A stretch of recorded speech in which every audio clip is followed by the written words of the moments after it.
Pirmahan mo na yan, Winnie. Huwag mo nang hintayin na kalad ka rin pa kita palabas ng bahay na ito. Ang boses ni Anton ay malamig pa sa hanging dala ng paparating na bagyo sa labas. Walang bakas ng pagmamahal, walang kahit katiting na pag-aalinlangan. Ang mga papel na inihagis niya sa hapagkainan ay dumausdos at tumigil sa tapat ng isang supot ng gamot at isang lumagusot na resibo. Dahan-dahang ibinaba ni Winnie ang hawak niyang sandok. Kanina lamang ay abala siya sa pagluluto ng sinigang na hipon, ang paborito ni Anton para sa kanilang ikatlong anibersaryo ng kasal. Ang bawat sangkap ay maingat niyang pinili, kahit na ang huling sentimo sa kanyang pitaka ay ibinayad na niya para sa maintenance na gamot ng kanyang biyanan na si Consuela. Para mabili ang mga gamot na iyon, palihim niyang ibinenta ang tanging alaala ng kanyang yumaong ina, isang gintong kwintas na may pendant na krus. Ngunit ang sakripisyong iyon ay tila walang halaga sa harap ng mga dokumento ng annulment na nasa kanyang harapan. Nanlamig ang kanyang mga daliri.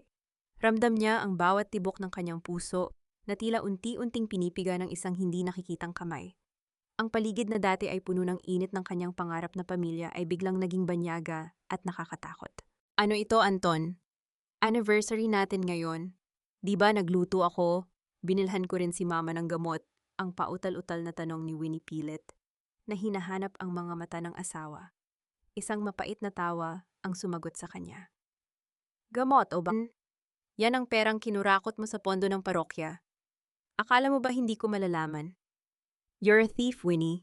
Isang kahihiyan sa pamilya De Leon. Hindi pa nakakabawi si Winnie sa akusasyon nang bumukas ng malakas ang pinto ng silid. Iniluwan nito si Consuela ang biyenan na itinuring niyang sariling ina. Hawak ng matanda ang kanyang cellphone, ang mukha ay namumula sa galit na tila isang tauhan sa isang madramang telenovela. Wala kang utang na loob, ang sigaw ni Consuela. Ang kanyang boses ay pumailan lang sa buong kabahayan, sapat na para marinig ng mga kapitbahay na laging nakikinig sa bawat galaw nila. Pinatira ka namin dito pinakain, tapos gaganituhin mo kami, panoorin mo ito, panoorin mo ang kalandian mo. Ipinakita sa kanya ang isang malabong video. Doon makikita ang isang babaeng kamukha ni Winnie na pumasok sa isang madilim na silid, kasama ang isang lalaki habang may hawak na makapal na sobre ng pera. Ang anggulo ay sadyang ginawa para magmukhang siya ang nasa kumuha, kahit na alam ni Winnie sa kanyang kaluluwa na hindi siya iyon. Hindi ako yan, ma. Anton, maniwala kayo, hinding-hindi ko magagawa yan, yung pagsusumamo ni Winnie. Ang kanyang lalamunan ay nanunuyo, at ang bawat salita ay parang may kasamang bubog na sumusugat sa kanyang lalamunan. Sa labas nagsimula ng pumatak ang ulan. Kasabay nito ang paglitaw ni Aling Marisa, ang kilalang marites ng kanilang barangay na nasa tapat na pala ng kanilang bintana at abala sa pag-livestream gamit ang kanyang cellphone.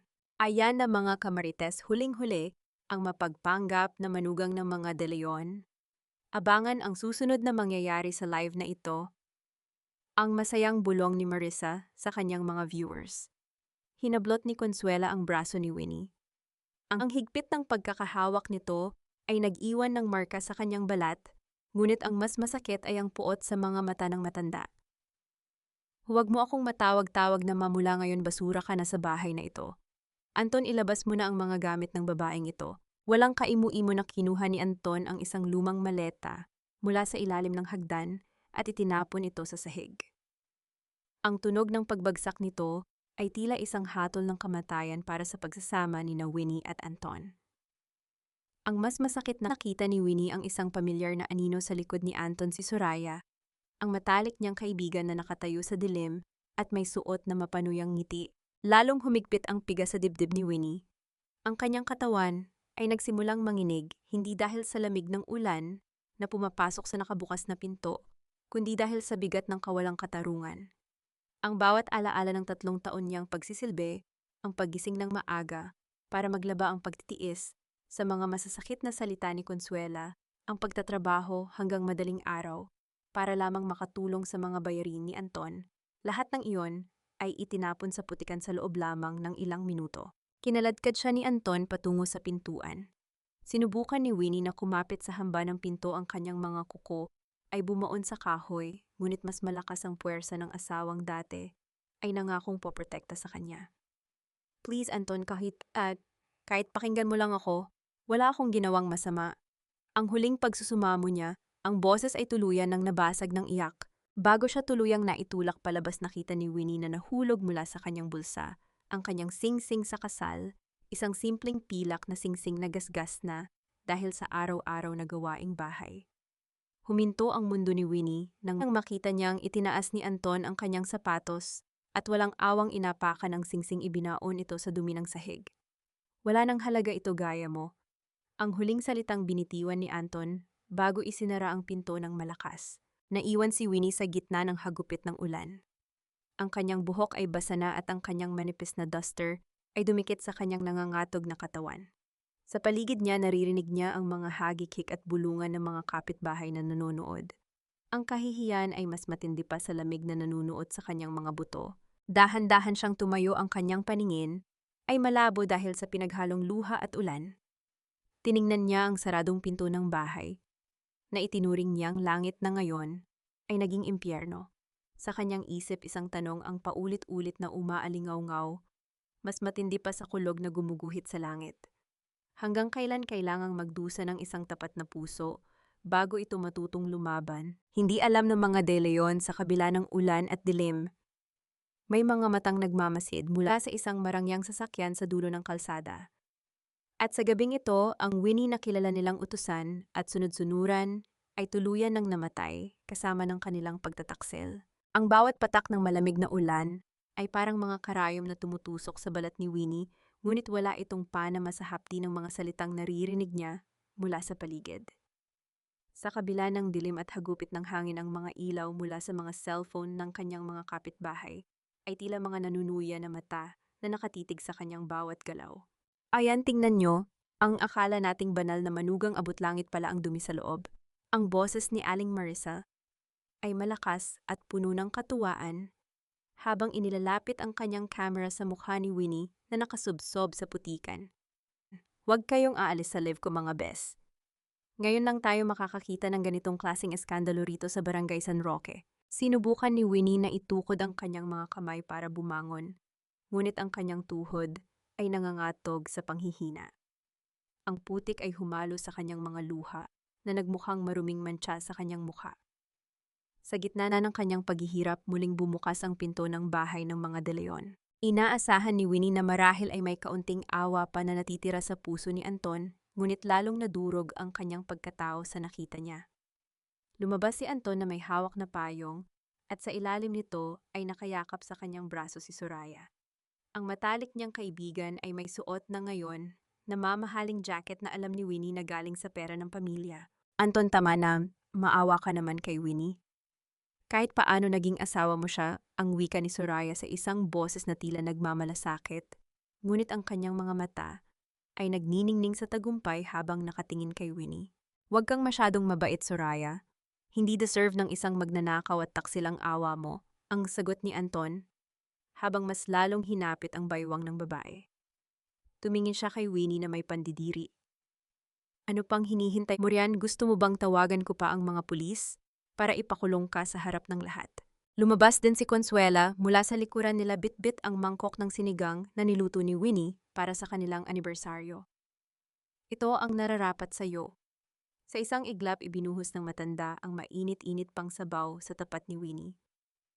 Ipakain mo yan sa mga asong kasing uri mo. Walang puwang ang basurang katulad mo sa malinis na tahanan ng mga De Leon. Ang amoy ng paboritong ulam ni Anton ay humalo sa amoy ng ulan at putik. Iyon ang huling hapag na pinaghirapan ni Winnie na ngayon ay tinatapak-tapakan na lamang. Naramdaman ni Winnie ang pag-akyat ng isang kakaibang emosyon mula sa kanyang sikmura patungo sa kanyang dibdib. Hindi na ito basta sakit o pighati, ito ay isang malamig at matalim na puot na unti-unting pumapalit sa kanyang pagkatao. Dahan-dahan niyang iniangat ang kanyang ulo. Ang kanyang mga mata na dati ay puno ng pagsusumamo ay tila naging mga kristal na kasing tigas ng diamante. Tiningnan niya si Anton, si Consuela at si Soraya, isa-isa, maingat. Tila ba itinatatak niya sa kanyang alaala ang bawat linya ng kanilang mga mukha sa sandaling ito ng kanilang pagkapanalo. Isang araw, tiyang mahinang bulong ni Winnie na tila ba isang sumpa na dinala ng hangin. Isang araw, hindi niyo nakakayanin pang tumingin sa mga mata ko. Isang malakas na tawa ang pinakawalan ni Consuela. Naririnig niyo ba yan? Nagbabanta pa ang pulubi. Umalis ka na bago ko pa ipabugbog sa mga tanod ang makati mong katawan. Muling ipinagpatuloy ni Aling Marisa ang kanyang komentaryo. Naku mga kamarites, mukhang lumalaban pa ang ating bidang kontrabida. Share nyo ang live na ito dali. Huminga ng malalim si Winnie at pilit na tumayo. Sa bawat pag-atras niya palayo sa bahay na iyon, ramdam niya ang pagbitaw ng huling hibla ng kanyang pag-ibig para kay Anton. Ang bawat hakbang niya sa gitna ng baha ay tila pagtalikod sa isang buhay na punong-puno ng kasinungalingan. Sa kanto ng kalsada kung saan ang mga ilaw ng poste ay aandap-andap isang itim na sasakyan ang tahimik na naghihintay. Ang kintab nito ay hindi kayang talunin kahit ng pinakamalakas na ulan. Napansin ng ilang mga kapitbahay ang sasakyan at maging si Aling Marisa ay napatigil sa pagsasalita nang makita ang luhong hindi nararapat sa kanilang maliit na eskinita. Habang palapit si Winnie sa sasakyan, bumukas ang pinto sa likuran. Isang lalaking naka-uniforme ng pang-security ang lumabas at mabilis na nagbukas ng isang malaking itim na payong para protektahan si Winnie mula sa ulan. Ma'am, handa na po ang lahat. Hinihintay na po kayo sa head office. Ang magalang na wika ng lalaki. Ang kanyang boses ay seryoso at puno ng respeto na tila ba ang babaeng nasa harap niya ay hindi ang basang-basa at pinagtutulungang taksil na kakapalayas pa lamang. Hindi lumingon si Winnie sa kanyang likuran. Alam niya na sa mga sandaling ito, ang mga De Leon at ang mga Marites ay nakatulala puno ng pagtataka kung kaninong sasakyan ang sinasakyan ng babaeng itinapon nila sa basura. Pumasok si Winnie sa loob ng sasakyan. Ang lamig ng aircon at ang amoy ng mamahaling leather ay bumalot sa kanya isang kabaligtaran ng putik at kahihiyan sa labas. Sa loob ng sasakyan, nakaupo ang kanyang personal na assistant na si Jace na agad siyang abutan ng isang tuyo at malambot na tuwalya. Nagtagal ka ng 3 taon sa impyernong yon, Chairman. Sapat na ba ang nakita mo? Ang tanong ni Jace habang iniabot ang isang tablet na nagpapakita ng real-time na data ng Empress Grand Hotel. Ipinikit ni Winnie ang kanyang mga mata ng sandali. Nang muli niya itong imulat ang Winnie na martir ay wala na. Sapat na, Jace. Gusto kong simulan na natin ang paglipat ng lahat ng pondo mula sa mga account na nakapangalan kay Anton. Iwanan niyo lang ang sapat para makapag-celebrate sila bukas. Gusto kong maramdaman nila ang rurok ng tagumpay bago ko sila bitawan sa bangin. Masusunod po, Chairman. Paano si Suray? Isang mapait na ngiti ang gumuhit sa labi ni Winnie habang nakatingin sa ulan sa labas ng bintana. Hayaan mo muna siyang magsaya sa suot niyang jacket. Hindi niya alam na ang bawat sinulid niyan ay pag-aari ko pa rin. Habang umaandar ang sasakyan palayo sa San Roque, ang katahimikan sa loob ay napuno ng tension. Ngunit sa gitna ng katahimikan, isang hindi pamilyar na tunog ang narinig mula sa tablet ni Jace, isang alerto na nagpapahiwatig na may isang hindi kilalang tao ang sumusubok na pasukin ang kanilang encrypted files. Napakunot ang noo ni Winnie. Sino yan? Hindi ko alam, Chairman. Ngunit mukhang hindi lang tayo ang nagmamasid sa pamilya De Leon ngayong gabi. Uwan, ang marahang paglapat ng pinto ng Maybach ay tila naghiwalay sa dalawang magkaibang mundo. Sa labas naroon ang ingay ng ulan, ang malansang amoy ng kanal sa San Roque, at ang malulupit na boses ng mga taong nang maliit sa kanya. Ngunit sa loob tanging ang mahinang pagugong ng aircon at ang bango ng sariwang eucalyptus ang namamayani. Nanatiling nakatitig si Winnie sa kanyang mga kamay na nakapatong sa mamahaling upholstery. May mga bakas pa rin ng putik sa kanyang mga kuko at ang kanyang duster na basang-basa ay nag-iiwan ng mantsa sa puting leather ng upuan. Sa kahit na sinong may-ari ng ganitong sasakyan, ang mantsyang iyon ay isang malaking kasalanan, ngunit para sa mga taong nasa loob nito, ang bawat dumi sa katawan ni Winnie ay isang sugat na dapat gamutin ng may buong paggalang. Chairman, narito po ang bathrobe at tsinelas. Meron din pong mainit na tsaa rito para gumaan ang pakiramdam nyo. Ang marahang wika ni Jace. Hindi siya tumitingin ng direkta sa mga mata ni Winnie, hindi dahil sa kawalan ng galang, kundi dahil alam niyang sa mga sandaling ito, ang kanyang amo ay kailangang dumaan sa isang tahimik na pagluluksa. Kinuha ni Winnie ang tasa ng tsaa. Ang init nito ay unti-unting pumatay sa panginginig ng kanyang mga kalamnan. 3 taon, Jace. Ang simula niya, ang boses ay malalim at tila nanggagaling sa kailalim-laliman ng kanyang pagkatao. 3 taon kong sinubukang hanapin ang kabutihan sa puso ni Anton.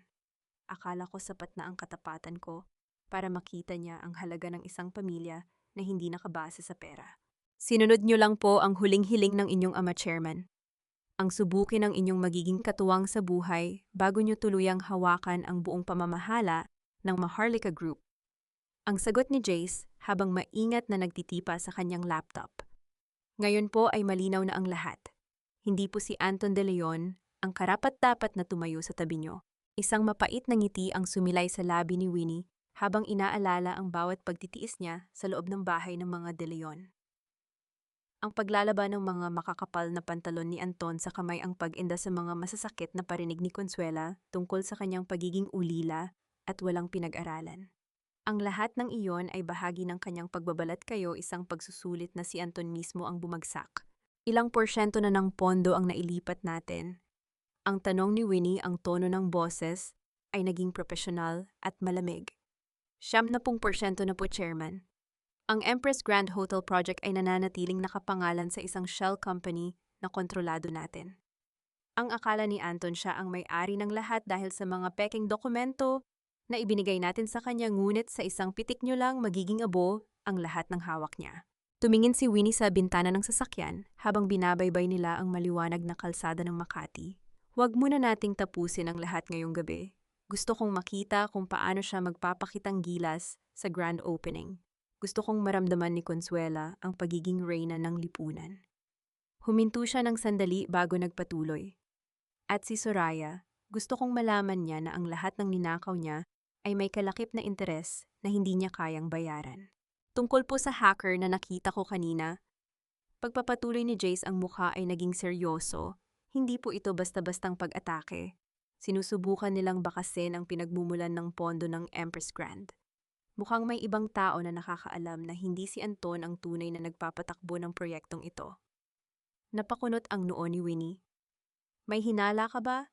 May isang pangalan na lumilitaw sa bawat subok ng system? Valderrama, Mateo Valderrama. Sa pagbanggit ng pangalang iyon, tila huminto ang tibok ng puso ni Winnie. Ang mga Valderrama ay ang pinakamalaking karibal ng mga Maharlika sa mundo ng real estate. Ngunit higit pa roon, si Mateo ay isang anino mula sa kanyang kabataan, isang taong matagal na niyang ibinaon sa limot. Bakit siya nakikialam, ang bulong ni Winnie sa kanyang sarili? Kung malaman niya ang totoo kong pagkatao, baka mas lalong gumulo ang plano ko. Chairman, may isa pa po, dagdag ni Jace. Isang tawag po mula sa Barangay San Roque.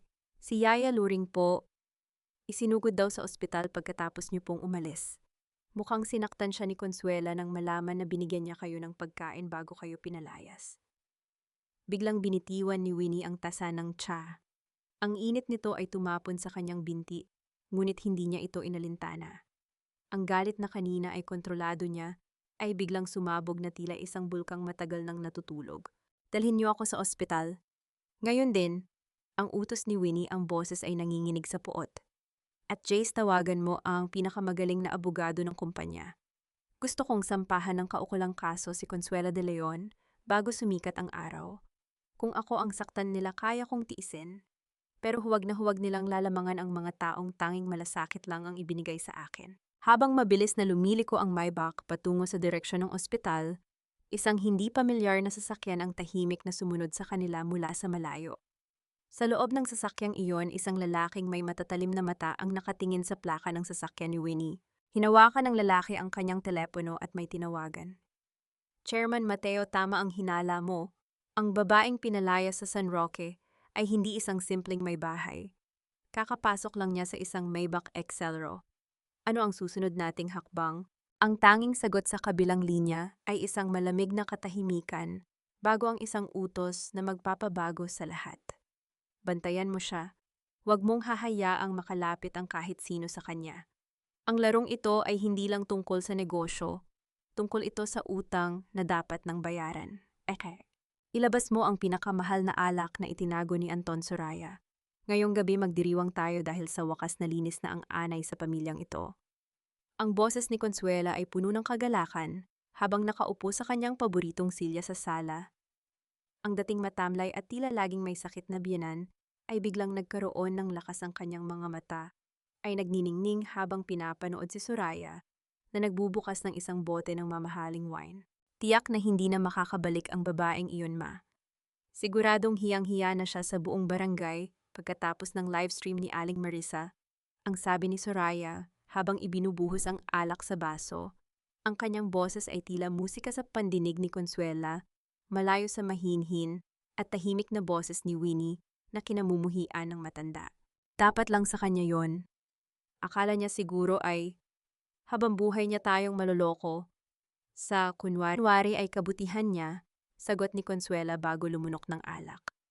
At ikaw, Soraya, salamat sa pagbibigay sa amin ng ebidensya. Kung hindi dahil sa iyo, baka hanggang ngayon ay pinapakain pa rin natin ang ahas na yon.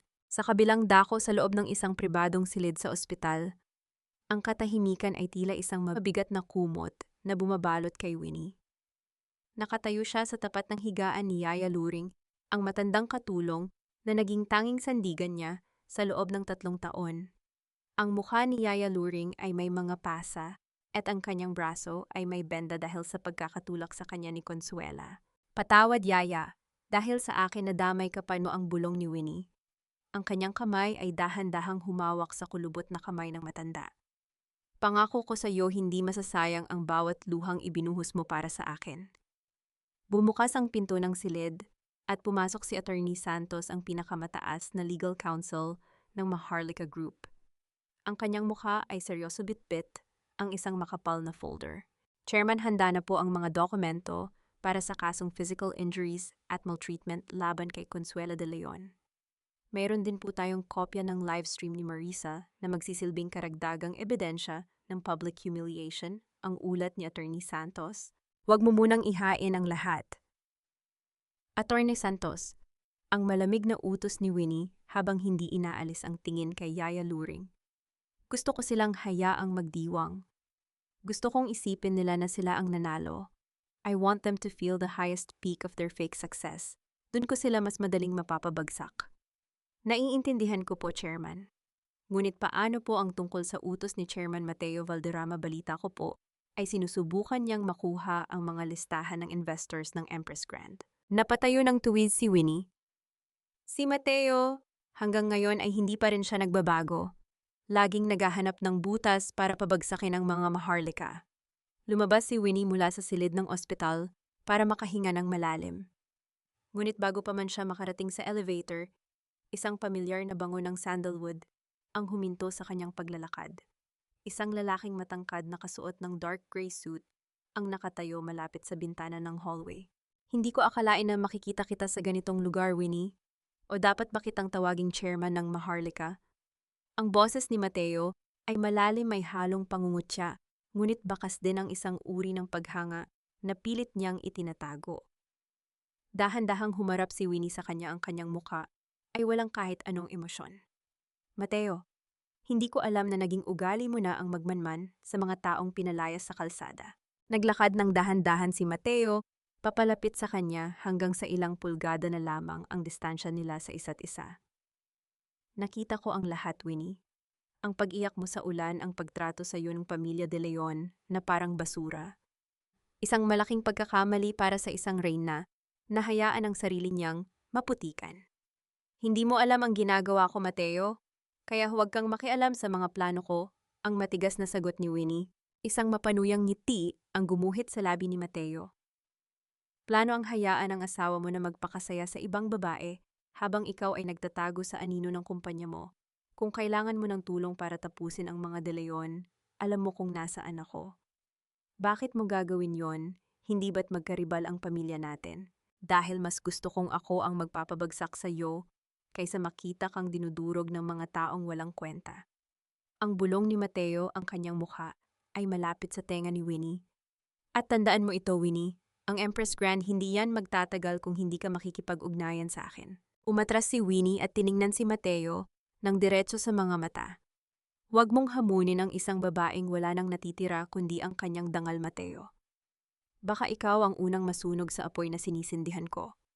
Tumalikod si Winnie at naglakad palayo, ang tunog ng kanyang sapatos sa sahig ng ospital ay tila isang babala.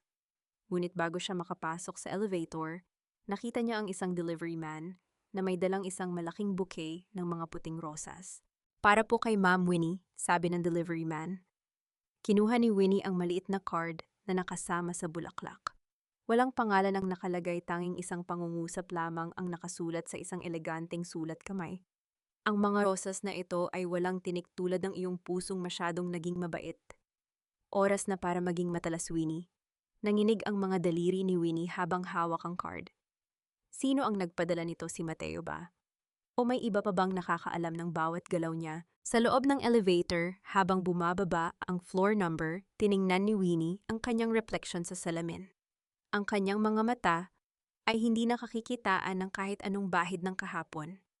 Jace, tawag niya sa kanyang assistant sa telepono. Simulan na ang Phase 2. Gusto kong ipadala ang imbitasyon para sa opening ng Empress Grand sa lahat ng mga dating kaaway ni na Anton at Consuela. I want it to be a gala of vultures. Masusunod po, Chairman. Ngunit may isang problema. Si Anton po nagpadala ng mensahe. Gusto niya raw po kayong makita sa lumang parke bukas para pira-pirayin ang huling gamit niyo. Isang malamig na tawa ang pinakawalan ni Winnie. Gusto niya ng eksena, ibibigay ko sa kanya ang pinakamalaking palabas sa buhay niya. Pat, ang liwanag ng mga aandap-andap na poste sa gilid ng kalsada ay tila mga piping saksi sa bigat ng hanging namamagitan kina Winnie at Mateo. Narito sila ngayon sa isang maliit at tagong parke, malayo sa marangyang mundo ng Makati. Ang amoy ng usok mula sa naglalako ng fishball sa kanto ay humahalo sa lamig ng gabi, isang pamilyar na bansa na nagpapaalala kay Winnie sa mga panahong wala pa siyang dalang gintong korona sa kanyang ulo. Seryoso ka ba rito, Mateo, isang bilyonaryong katulad mo kakain sa tabi ng kalsada? Ang tanong ni Winnie habang pinapanood ang lalaki na kumuha ng isang basong plastik na puno ng sausawan. Isang mahinang tawa ang pinakawalan ni Mateo, ang tunog nito ay tila musika na may halong lungkot. Bago ako naging Valderrama, na kinatatakutan ng lahat, naging bata rin ako na naghihintay ng barya para lang makabili nito. Huwag mong isipin na dahil nasa itaas na tayo, kailangan na nating kalimutan ang lasa ng lupa. Kumuha si Mateo ng isang stick at iniabot ito kay Winnie. Kainin mo ito. Alam kong hindi ka pa kumakain mula kaninang umaga. Ang paghihiganti ay nangangailangan ng lakas, hindi lang ng talino. Dahan-dahang tinanggap ni Winnie ang pagkain. Sa bawat kagat, tila bumabalik sa kanyang gunita ang mga simpleng pangarap niya noong bago niya makilala si Anton. Noong akala niya ang pag-ibig ay sapat na para punan ang bawat pagkukulang. Bakit mo ako tinutulungan, Mateo? Hindi ba't dapat ay nagdiriwang ka? Dahil nagkakagulo ang pamilya Maharlika. Ang tanong ni Winnie, ang kanyang mga mata ay nakatitig sa malayo. Huminto si Mateo sa pagkain at tumingin ng diretso kay Winnie. Ang kanyang mga mata ay tila may gustong sabihin na hindi kayang bigkasin ng kanyang labi. Dahil ang pamilya De Leon, ang pamilyang nanira sa iyo, sila rin ang pamilyang kumuha ng lahat. Mula sa akin 10 taon na ang nakalilipas. Ang ama ni Anton, si Ricardo De Leon, ang nagbaon sa amin sa utang hanggang sa mamatay ang nanay ko sa sama ng loob. Nagulat si Winnie sa pag-amin na iyon. Ang akala niyang karibal ay mayroon palang sugat na kasing lalim lang sa kanya. Sa sandaling iyon, tila gumuho ang pader na namamagitan sa kanilang dalawa. Ang golden moment na ito, ang pagbabahagi ng parehong sakit sa gitna ng isang ordinaryong parke, ay nagbigay ng bagong kulay sa kanilang ugnayan. Hindi ko alam. Ang akala ko ay wala kang pakialam sa kahit kanino, bulong ni Winnie. May pakialam ako, Winnie. Lalo na sa iyo. Ang sagot ni Mateo, ang kanyang boses, ay naging malambot. Kaya huwag mong isipin na nag-iisa ka sa laban na ito. Ang Empress Grand isang malaking bitag yan. Alam ni Anton na hindi niya kayang patakbuhin yan, kaya naghahanap siya ng ibang malalaking isda na mabibiktima. Sa kabilang bahagi ng lungsod, sa loob ng isang mamahaling butik, abala si Anton sa pagpili ng pinakamahal na suit para sa grand opening. Kasama niya si Soraya, na halos mapuno na ang mga bisig ng mga paper bags. Honey, tingnan mo itong relo. Bagay na bagay sa mukha kang hari. Ang malanding wika ni Soraya habang isinusukat ang isang Rolex sa pulso ni Anton. Siyempre naman, ngayong wala na ang pabigat na si Winnie Malaya na nating magagamit ang lahat ng pondo ng kumpanya. Hindi ko akalain na ganito pala kadaling makuha ang tiwala ng mga investor. Sagot ni Anton habang tinitingnan ang sarili sa salamin ng may labis na kayabangan. Hindi nila alam sa labas ng butik may isang lalaking kumuha ng litrato sa kanila at agad itong ipinadala kay Jace. Balik sa parke, biglang tumunog ang telepono ni Winnie. Isang mensahe mula kay Anton. Magkita tayo sa lumang parke bukas ng 800 AM. Meron akong susunugin na hindi mo gugustuhing makitang maging abo. Huwag kang maglalakas loob na hindi sumipot kung gusto mo pang makita ang mga huling sulat ng tatay mo. Nanginig ang mga kamay ni Winnie. Ang mga sulat ng kanyang ama ang tanging bagay na nagpapaalala sa kanya na minsan siyang minahal ng isang magulang bago siya napunta sa pangangalaga ng mga abogado ng Maharlika. Anong problema siyang tanong ni Mateo bakas ang pag-aalala sa kanyang mukha? Kailangan kong pumunta bukas, Mateo. Hawak niya ang mga sulat ni Papa. Ang sagot ni Winnie ang kanyang boses ay puno ng panginginig. Sasama ako, ang matigas na wika ni Mateo. Hindi maaari. Kapag nakita ka niya, baka mas lalo niyang sirain ang mga gamit ko. Kailangan ko itong harapin ng mag-isa. Bilang ang Winnie na kilala niyang mahina. Umagas ang ulan ng bahagya, tila nakikiramay sa bigat ng desisyon ni Winnie. Inalis ni Mateo ang kanyang jacket at maingat na isinuot ito sa balikat ni Winnie. Ang init ng tela at ang bango ng sandalwood mula rito ay nagbigay sa kanya ng panandaliang kapanatagan. Kung ganoon, mag-iingat ka. Ngunit tandaan mo, Winnie, ang bawat apoy na sisindihan niya bukas ay siyang magsisilbing mitya ng sarili niyang katapusan. Nang maghiwalay ang dalawa na iwan si Winnie na nakatayo sa ilalim ng ulan, hawak ang jacket ni Mateo. Sa kanyang isip, hindi na ang mga sulat ang tanging inaalala niya. Paano kung ang pagtatagpong ito ay hindi lang bahagi ng paghihiganti? Paano kung ang pusong matagal na niyang ipinid ay unti-unti nang binubuksan ng taong dapat ay kaaway niya? Kinaumagahan sa lumang parke, dumating si Winnie na suot ang kanyang lumang duster at tsinelas muling nagbabalat kayo bilang ang kaawa-awang babae na pinalayas. Naroon na si Anton nakatayo sa tabi ng isang maliit na bunton ng mga gamit. Hawak niya ang isang lighter at sa kabilang kamay ay isang bungkos ng mga lumang papel. Huling pagkakataon, Winnie. Ang bati ni Anton, ang kanyang ngiti ay tila isang jablo. Lumuhod ka sa harap ko at aminin mo sa livestream ni Aling Marisa na ikaw ang nagnakaw sa pondo o makikita mong maging abo ang huling alaala ng tatay mo. Tumingin si Winnie sa paligid. Naroon muli si Marisa, ang camera ay nakatutok sa kanya. Ang mga tao ay nagsisimula ng magbulungan. Ngunit sa pagkakataong ito, hindi putik ang naramdaman ni Winnie sa kanyang paanan. Sa ilalim ng kanyang lumang damit, suot niya ang isang maliit na device na konektado sa satellite ng Maharlika Group. Anton, huwag mong gawin ito. Ang pagsusumamo ni Winnie, ang kanyang boses ay tila basag, ngunit ang kanyang mga mata ay nakatitig sa relo ni Anton. Isang hakbang pa, Winnie, at sisindihan ko na ito. Ngunit bago pa man maibaba ni Anton ang lighter, isang malakas na tunog ng sirena ang narinig mula sa kabilang kalsada. Ngunit hindi ito pulis. Isang itim na van ang huminto at lumabas ang isang grupo ng mga lalaking nakasuit. Mr. Anton de Leon, ang tanong ng namumuno.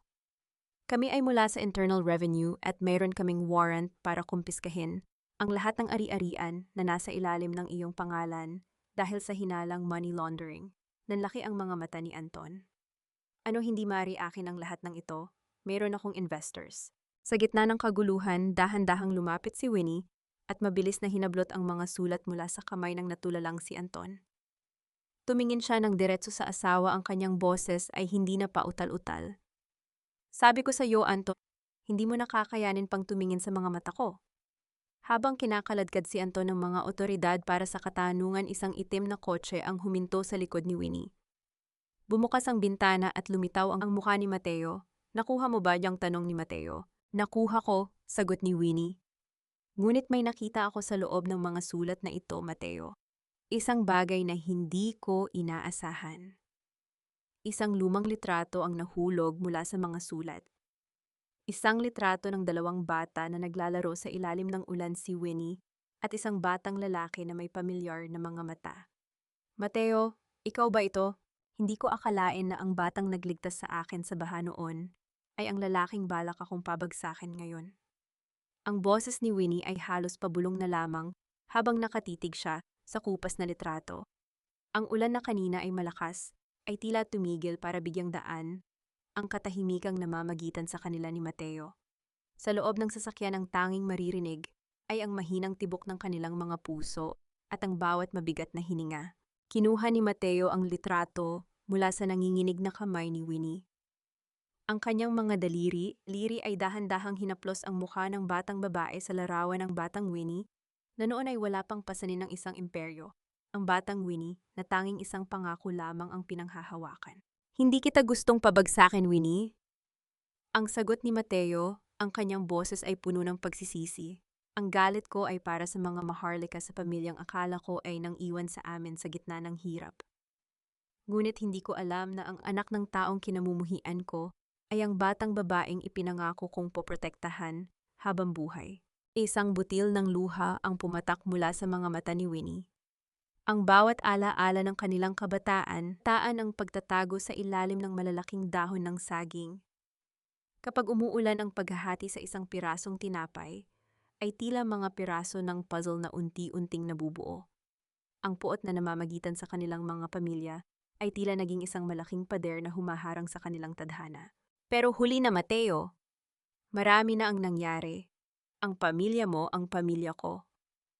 At ang impyernong pinagdaanan ko sa kamay ni Anton, ang wika ni Winnie habang inilalayo ang kanyang tingin. Hindi pa huli ang lahat. Ang Empress Grand Hotel. Alam mo ba kung bakit gustong-gusto ni Anton na ituloy ang opening niyan kahit kipit na siya? Ang tanong ni Mateo, ang kanyang tono ay naging seryoso. Dahil ang pundasyon ng hotel na iyon ay gawa sa kasinungalingan. Gumamit sila ng mga substandard na materyales para makatipid at maibulsa ang pondo. Isang malakas na lindol o kahit isang malaking bahalang at guguho ang lahat. Nanlaki ang mga mata ni Winnie. Ganun ba siya kadesperado balak niyang ilagay sa panganib ang buhay ng libu-libong tao para lang sa pera? Iyan ang dahilan kung bakit kailangan nating magmadali. Soraya is starting to ask questions. Nakita niya ang may back mo noong gabing pinalayas ka. Sinusubukan niyang kumpirmahin kung sino ka talaga babala ni Mateo. Samantala sa loob ng mansyon ng mga De Leon, ang tensyon ay mas matindi pa sa paparating na bagyo. Nagkalat ang mga bote ng alak sa sahig at si Anton ay palakad-lakad sa sala habang hawak ang kanyang ulo. Ang balita tungkol sa investigasyon ng IRS ay mabilis na kumalat at isa-isa nang tumatawag ang kanilang mga investors. Ano na ang gagawin natin, Anton? Sinasabi ko na nga ba malas ang babaeng yon, ang sigaw ni Consuela na tila nakalimutan na ang kanyang sakit dahil sa takot na mawala ang kanilang karangyaan. Bakit hindi mo pa kasi ibinenta ang mga lupa sa probinsya? Manahimik ka, ma. Ginagawa ko ang lahat. Ang bulyaw ni Anton. Soraya, nasaan na ang mga dokumentong kinuha mo sa gamit ni Winnie? Mayroon ba tayong pwedeng gamitin laban sa kanya?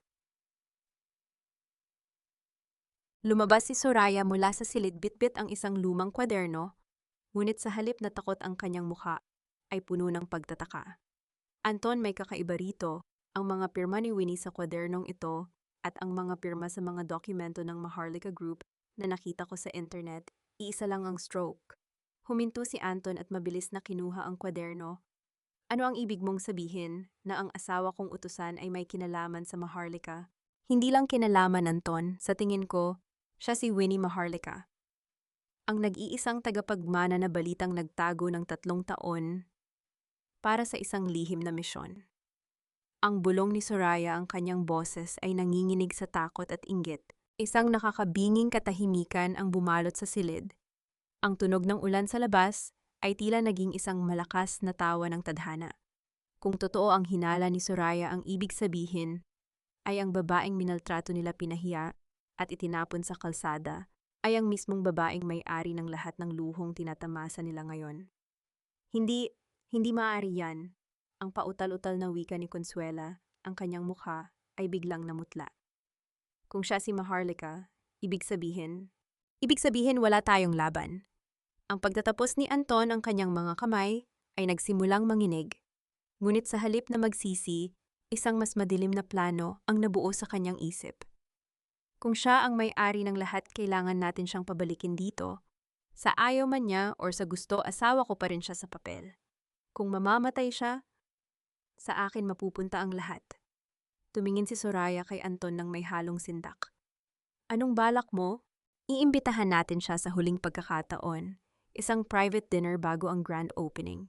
Sabihin mo sa kanya handa na akong pirapirayin ang annulment papers. Basta ibigay niya ang huling piraso ng alaala ng tatay niya. Ang utos ni Anton, ang kanyang mga mata ay nagniningning sa kasamaan. Balik sa sasakyan ni Mateo, isang malamig na pakiramdam ang dumaan sa likuran ni Winnie.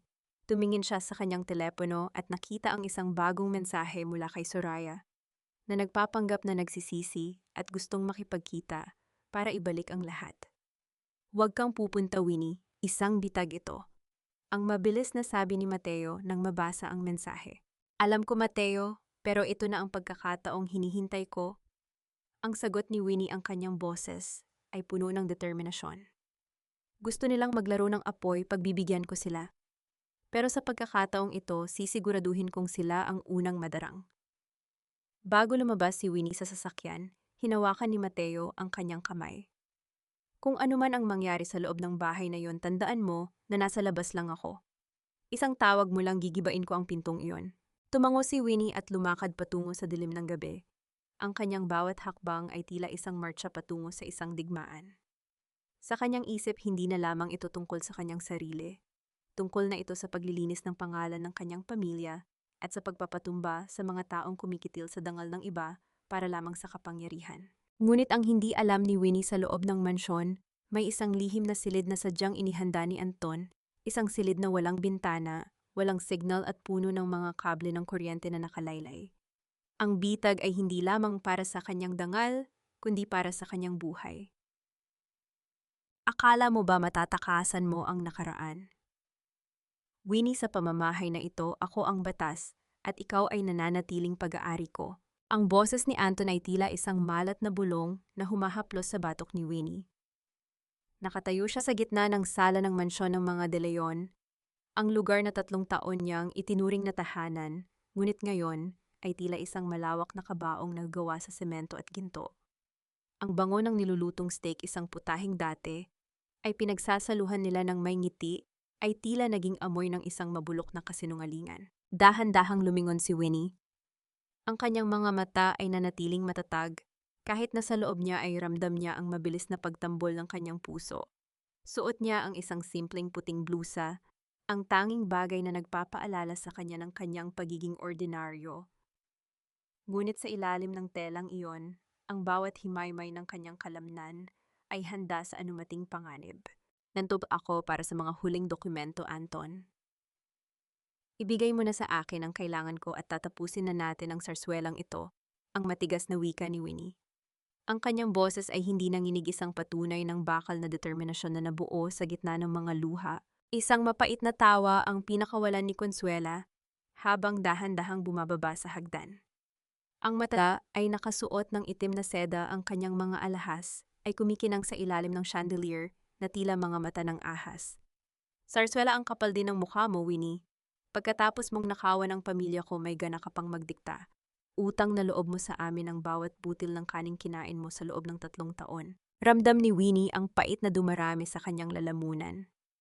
Naalala niya ang mga gabing puyat siya sa pag-aalaga kay Consuela. Noong ito ay may malubhang sakit, ang mga pagkakataong tiniis niya ang gutom para lamang mapagsilbihan ang luho ng matanda. Ang lahat ng iyon ay nauwi sa salitang magnanakaw. Ang bawat butil ng kanin na sinasabi mo, ma, ay binayaran ko ng dugo at pawis. Ang sagot ni Winnie, ang kanyang boses ay puno ng pait. Ngunit hindi ako nandito para makipagtalo. Nasaan si Soraya, nasaan ang mga sulat ni Papa? Biglang bumukas ang pinto ng silid kainan at iniluwa nito si Soraya. Hawak niya ang isang baso ng champagne. Ang kanyang ngiti ay puno ng tagumpay at panunuya. Masyado kang nagmamadali, Winnie. Bakit hindi ka muna maupo? Mag-dinner tayo gaya ng dati. Isipin mo na lang na ito ang huling hantungan ng iyong pagiging De Leon. Naupo si Winnie sa kabisera ng mesa. Ang pakiramdam ay tila nakaupo siya sa isang trono ng mga tinik. Habang inihahain ang pagkain, napansin ni Winnie ang panakanakang pagtingin ni Anton sa kanyang telepono. Isang hindi maipaliwanag na kaba ang gumapang sa kanyang dibdib. Sinubukan niyang abutin ang kanyang sariling telepono sa loob ng bag, ngunit bago pa man niya ito, mahawakan isang malakas na tunog ng pag-lock ng mga pinto ang umaling awngaw sa buong mansyon. Hindi iyon tunog ng simpleng susi, kundi ang mechanical na pagkandado ng isang electronic security system. Anong ibig sabihin nito, Anton? Ang tanong ni Winnie, ang kanyang boses ay naging malamig. Ibig sabihin nito, Winnie Maharlika, ay wala nang kawala ang ibon sa hawla. Ang sagot ni Anton habang dahan-dahang tumatayo. Alam na namin ang lahat. Ang Maybach ang Maharlika Group ang tunay mong pagkatao. Akala mo ba ay maloloko mo kami habang buhay? Nanatiling tahimik si Winnie, ang kanyang mga mata ay matalas na nakatitig sa asawa. Ang golden moment ng katotohanan ay narito na, ang sandali kung saan ang lahat ng pagpapanggap ay gumuho. Tumingin si Winnie sa isang maliit na mantsa ng kape sa telang mesa, ang mantsang 3 taon na ang nakalilipas ay sinubukan niyang labhan ng paulit-ulit ngunit hindi natanggal. Gaya ng mantsang iyon, ang kasamaan ng mga De Leon ay nakabaon na sa bawat sulok ng bahay na ito. Kung alam niyo na kung sino ako, dapat ay mas lalo kayong matakot, ang babala ni Winnie. Bakit kami matatakot? Ang singhal ni Consuela. Narito ka sa loob ng teritoryo namin. Walang signal, walang bintana na bukas at walang makakarinig sa'yo kahit gaano ka pa kalakas sumigaw. Kapag pumirma ka sa kasunduang ito na ililipat ang lahat ng shares ng Maharlika, sa pangalan ni Anton palalayain ka namin. Kung hindi, baka hindi mo na makita ang pagsikat ng araw bukas. Inilapag ni Soraya ang isang makapal na folder sa tapat ni Winnie. Pirma na, Winnie, huwag mo nang hintayin na masaktan pa ang maganda mong mukha. Tumingin si Winnie sa folder at pagkatapos ay kay Anton. Akala mo ba ay ganoon ako kahina na wala akong inihandang plano bago pumasok dito? Isang malakas na tawa ang pinakawalan ni Anton. Ang plano mo ay si Mateo Valderrama. Huwag kang mag-alala, abala ang mga tauhan ko sa labas para iligaw ang kanyang sasakyan. Nag-iisa ka lang dito, Winnie, nag-iisa. Biglang namatay ang mga ilaw sa loob ng mansyon. Isang nakakabinging katahimikan ang namayani bago ang isang pulang ilaw ng emergency system ang bumalot sa paligid. Ang anino ni Anton ay tila naging isang dambuhala sa pader habang papalapit siya kay Winnie. Ano ang pipiliin mo, Winnie, ang yaman mo o ang buhay mo? Sa gitna ng kadiliman, naramdaman ni Winnie ang isang matigas na bagay sa ilalim ng mesa, isang bagay na hindi niya napansin kanina. Isang kable ng kuryente na sadyang inilantad.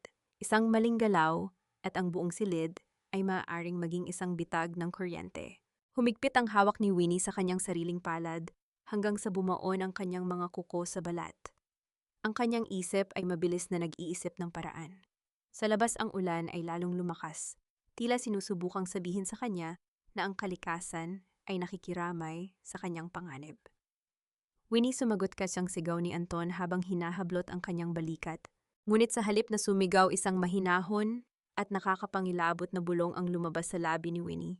Hindi mo kailangan ang pirma ko, Anton, dahil sa sandaling ito ang bawat hiningang nilalang mo ay may nakalaan ng presyo. Isang dangling mystery ang biglang pumasok sa isip ni Anton. Bakit tila hindi natatakot si Winnie? At ano ang ibig sabihin ng maliit na pulang ilaw na kumikislap sa suot niyang kwintas na hindi niya napansin kanina? Ang cliffhanger ng gabing ito ay hindi lamang tungkol sa kung makakalabas ba si Winnie, kundi kung sino ang unang susuko sa dilim na balot ng panganib. Pumirma ka na, Winnie.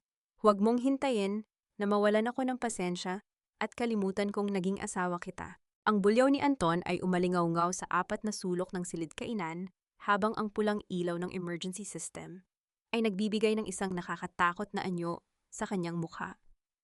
Sa bawat segundo ng katahimikan, ang tensyon ay mas lalong bumibigat na tila isang lubid na unti-unting pumupulot sa leeg ni Winnie. Ngunit sa halip na manginig na natiling diretso ang likod ni Winnie, ang kanyang mga mata ay matatag na nakatitig sa lalaking 3 taon niyang minahal ng higit sa kanyang sarili. Sa bawat pintig ng kanyang puso, naalala ni Winnie ang lahat ng sakripisyo niya. Ang mga gabing puyat siya sa pag-aayos ng mga gusot sa negosyo ni Anton habang ito ay mahimbing na natutulog. Ang mga pagtitipid na ginawa niya para lamang may maipantustos sa mga bisyo ni Consuela. Ang lahat ng iyon ay parang mga piraso ng bubog na ngayon ay tumutusok sa kanyang kaluluwa. Ang sakit ay hindi na nanggagaling sa pananakot ni Anton, kundi sa katotohanang ang lahat ng ibinigay niya ay itinuring lamang na basura.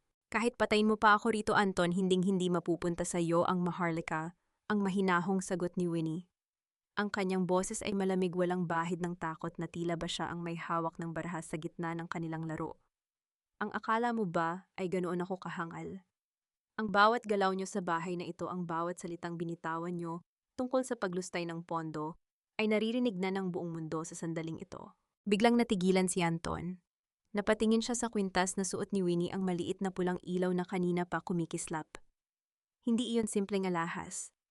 Isa itong high-tech na transmitter na direktang konektado sa main server ng Maharlika Group. Anong ibig mong sabihin? Ang pautal-utal na tanong ni Consuela ang kanyang mukha ay mas lalong namutla sa ilalim ng pulang ilaw. Ibig sabihin, ang private dinner na ito ay naging isang public confession, ang paliwanag ni Winnie.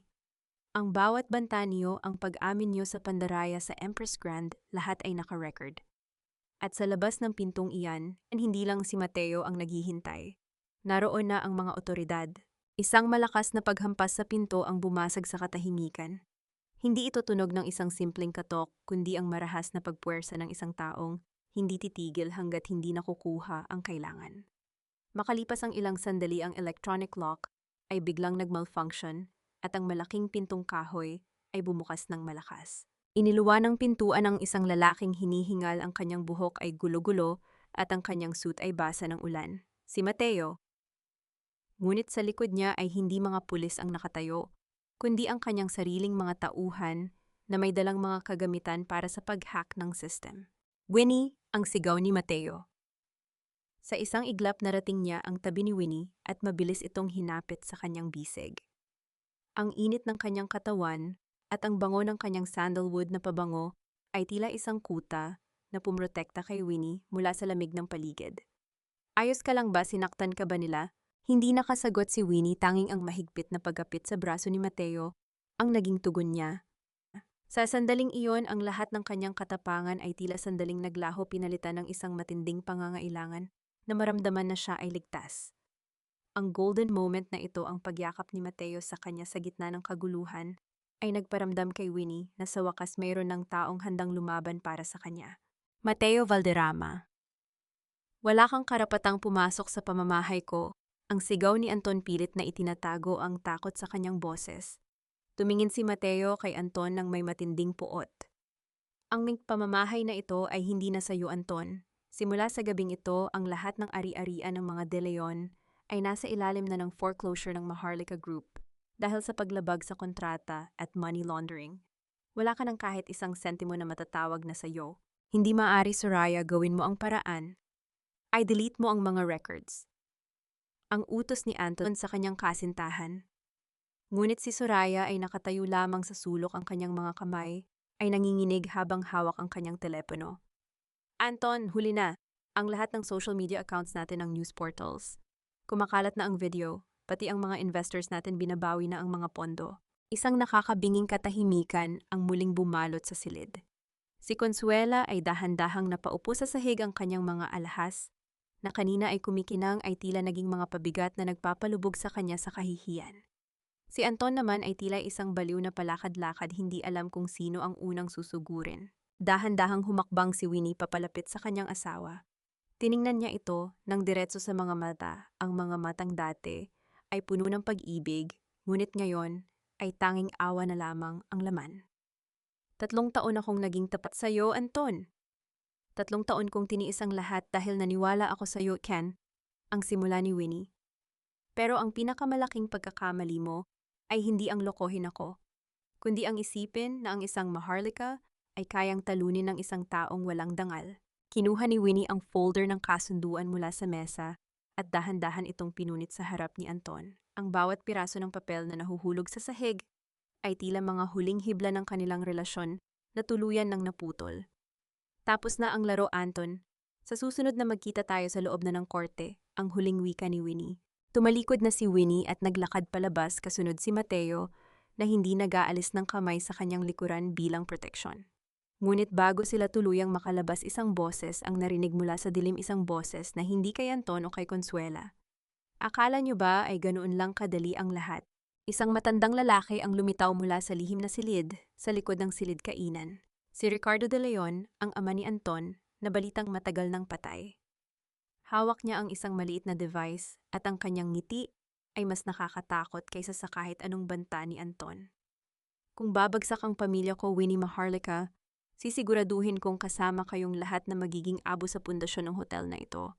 Ang cliffhanger ng gabing ito ay hindi lamang tungkol sa pagtakas mula sa bahay, kundi sa pagharap sa tunay na utak ng lahat ng kasamaan. Ang muling pagkabuhay ni Ricardo de Leon ay nagdala ng isang bagong antas ng panganib na hindi inaasahan ni Winnie or ni Mateo. Walang aalis sa silid na ito hanggat hindi ko nakukuha ang nararapat sa akin. Ang boses ni Ricardo de Leon ay tila galing sa ilalim ng lupa, mababagasgas at puno ng awtoridad na tanging ang mga taong sanay sa madidilim na gawain ang nagtataglay. Ang bawat hakbang niya sa makintab na sahig ng sala ay lumilikha ng isang mabigat na tunog na tila ba ang bawat tapak ay nagpapayanig sa pundasyon ng mansyon. Nanigas ang buong katawan ni Winnie. Ang lalaking nasa harap niya ay dapat ay matagal nang wala ang taong ayon kay Anton ay pumanaw na dahil sa atake sa puso bago pa man sila ikasal. Ngunit narito siya buhay na buhay at ang kanyang presensya ay mas nakakatakot kaysa sa kahit anong banta na binitawan ng kanyang anak. Tatay niyang pautal-utal na wika ni Anton ang kanyang mukha ay halo ng takot at pag-asa. Bakit? Paano? Manahimik ka, Anton. Pinanood ko ang lahat ng katangahan mo mula sa monitors. Ang malamig na sagot ni Ricardo. Tumingin siya kay Winnie, ang kanyang mga mata ay tila dalawang uling na nagbabaga. Winnie Maharlika, ang anak ni Arturo Maharlika. Hindi ko akalain na ang dugo ng kaaway ko ang maglilinis ng bahay ko sa loob ng 3 taon. Napakahusay na pagbabalat kayo. Hinapit ni Mateo si Winnie sa kanyang likuran, ang kanyang katawan ay handa sa anumang pagsalakay. Ricardo, akala mo ba ay makakatakas ka pa rin pagkatapos ng lahat ng ginawa mo sa pamilya ko? Ang pananatili mong buhay ay isang malaking ebidensya ng iyong mga kasalanan. Isang mapait na ngiti ang sumilay sa labi ni Ricardo. Ebidensya, Mateo, sa mundong ito, ang ebidensya ay para lamang sa mga mahihina. At sa pagkakataong ito, ako ang may hawak ng alas. Biglang napansin ni Winnie ang isang bagay. Ang kanyang bag na nakapatong sa isang maliit na mesa malapit sa pinto ay bahagyang nakabukas. Mabilis niyang kinapa ang loob nito at doon ay tumigil ang kanyang mundo. Ang USB ang nag-iisang storage device na naglalaman ng original na titulo ng Empress Grand at ang lahat ng logs ng transaksyon ng mga De Leon ay wala na. Nasaan si Soraya? Ang tanong ni Winnie, ang kanyang boses ay puno ng kaba. Lumingon sila sa paligid. Ang upuang kinauupuan ni Soraya kanina ay wala na ring tao.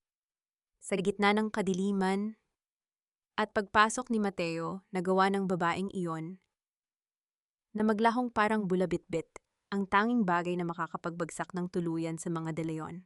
Ang tinutukoy mo ba ay ang iyong matalik na kaibigan? Ang tanong ni Ricardo habang inilalabas ang isang pamilyar na itim na USB mula sa kanyang bulsa. Ibinenta niya ito sa akin kapalit ng isang bagong pagkakakilanlan at 50 milyong piso. Ang ng pagkakaibigan ay may presyo, Winnie. At mukhang mas malaki ang naibigay ko kaysa sa tiwalang ibinigay mo. Naramdaman ni Winnie ang pagbagsak ng kanyang balikat. Ang golden moment ng pag-amin ni Ricardo ay tila naging isang mortal wound para sa kanyang plano. Ang taong pinagkakatiwalaan niya nang higit sa sinuman ay siya pang bumasag sa huling depensa niya. Ang sakit ng pagtataksil ni Soraya ay mas matindi pa sa sampal ni Consuela o sa banta ni Anton.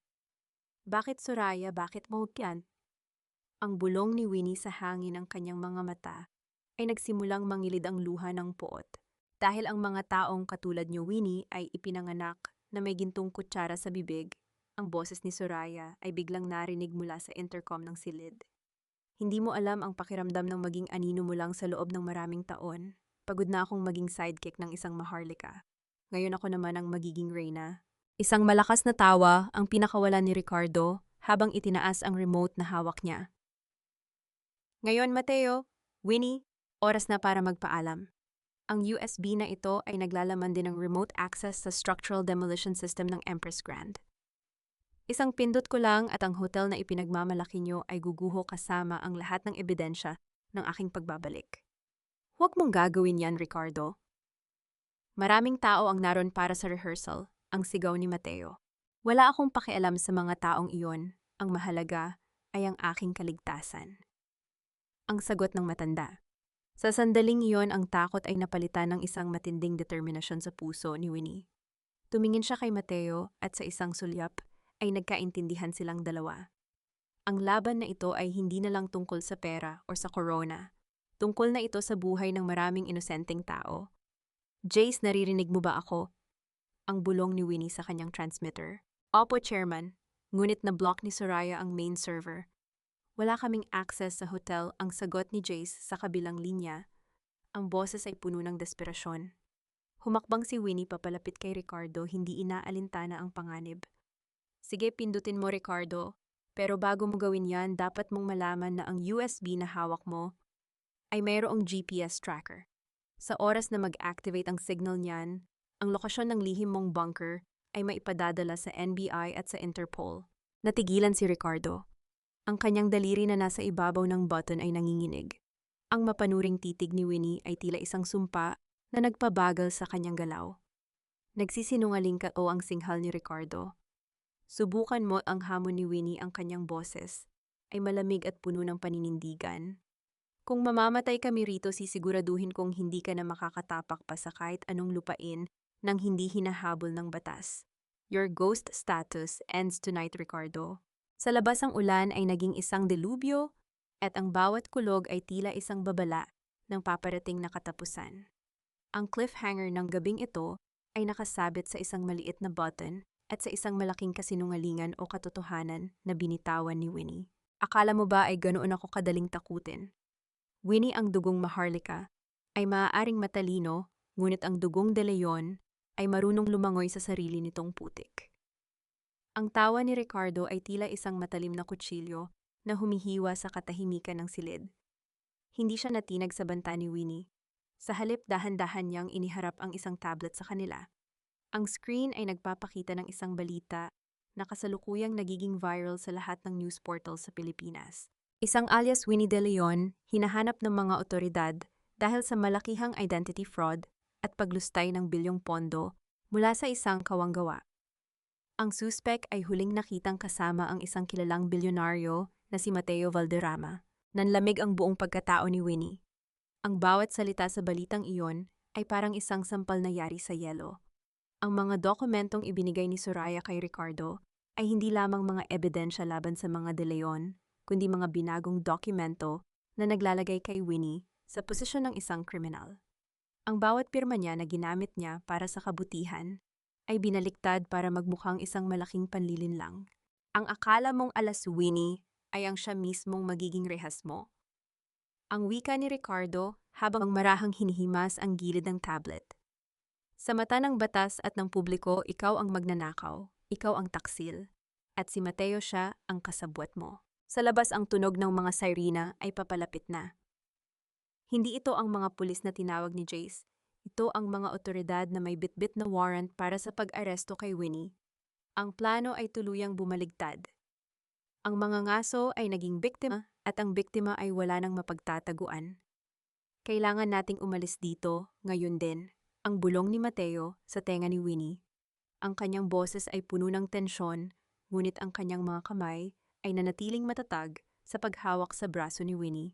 Pero ang USB, ang mga sulat ni Papa, ang pagsusumamo ni Winnie, ang kanyang mga mata ay puno ng pighati habang nakatingin kay Ricardo na tila ba isang haring nakaupo sa kanyang trono ng kasamaan. Wala nang halaga ang mga iyon kung nasa loob ka ng kulungan, Winnie.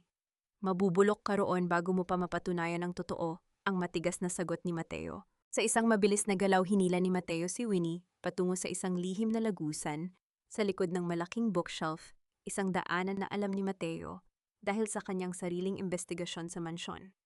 Ang dilim ng pasilyo ay tila isang malamig na yakap na sumalubong sa kanila habang naririnig nila ang pagbagsak ng pangunahing pinto ng mansyon sa likuran nila. Nasaan sila? Ang sigaw ng isang opisyal na umalingaw-ngaw sa buong bahay. Habang tumatakbo sila sa loob ng makitid at madilim na lagusan, naramdaman ni Winnie ang bawat patak ng pawis at luha na humahalo sa kanyang mukha. Ang bawat hakbang niya ay tila isang paglubog sa isang malalim na kumunoy ng kawalan ng pag-asa. Ang mortal wound ay hindi na lang sa kanyang dangal kundi sa kanyang kalayan. Ang sakit ng pagtataksil ni Soraya ay muling kumurot sa kanyang puso. Naalala niya ang mga panahong magkasama silang nangarap ng magandang buhay. Ang Soraya na tinulungan niya noong ito ay walang-wala, ay ang Soraya rin na ngayon ay nagtulak sa kanya sa bangin. Ang bawat alaala ng kanilang pagkakaibigan ay naging isang lason na unti-unting pumapatay sa natitirang tiwala ni Winnie sa mundo. Bakit kailangang umabot sa ganito? Ang tanong ni Winnie sa kanyang sarili, ang kanyang boses ay nanginginig sa gitna ng pagtakbo. Ginawa ko naman ang lahat para maging mabuti. Bakit ang mundo ay mas pinapaboran ang masama?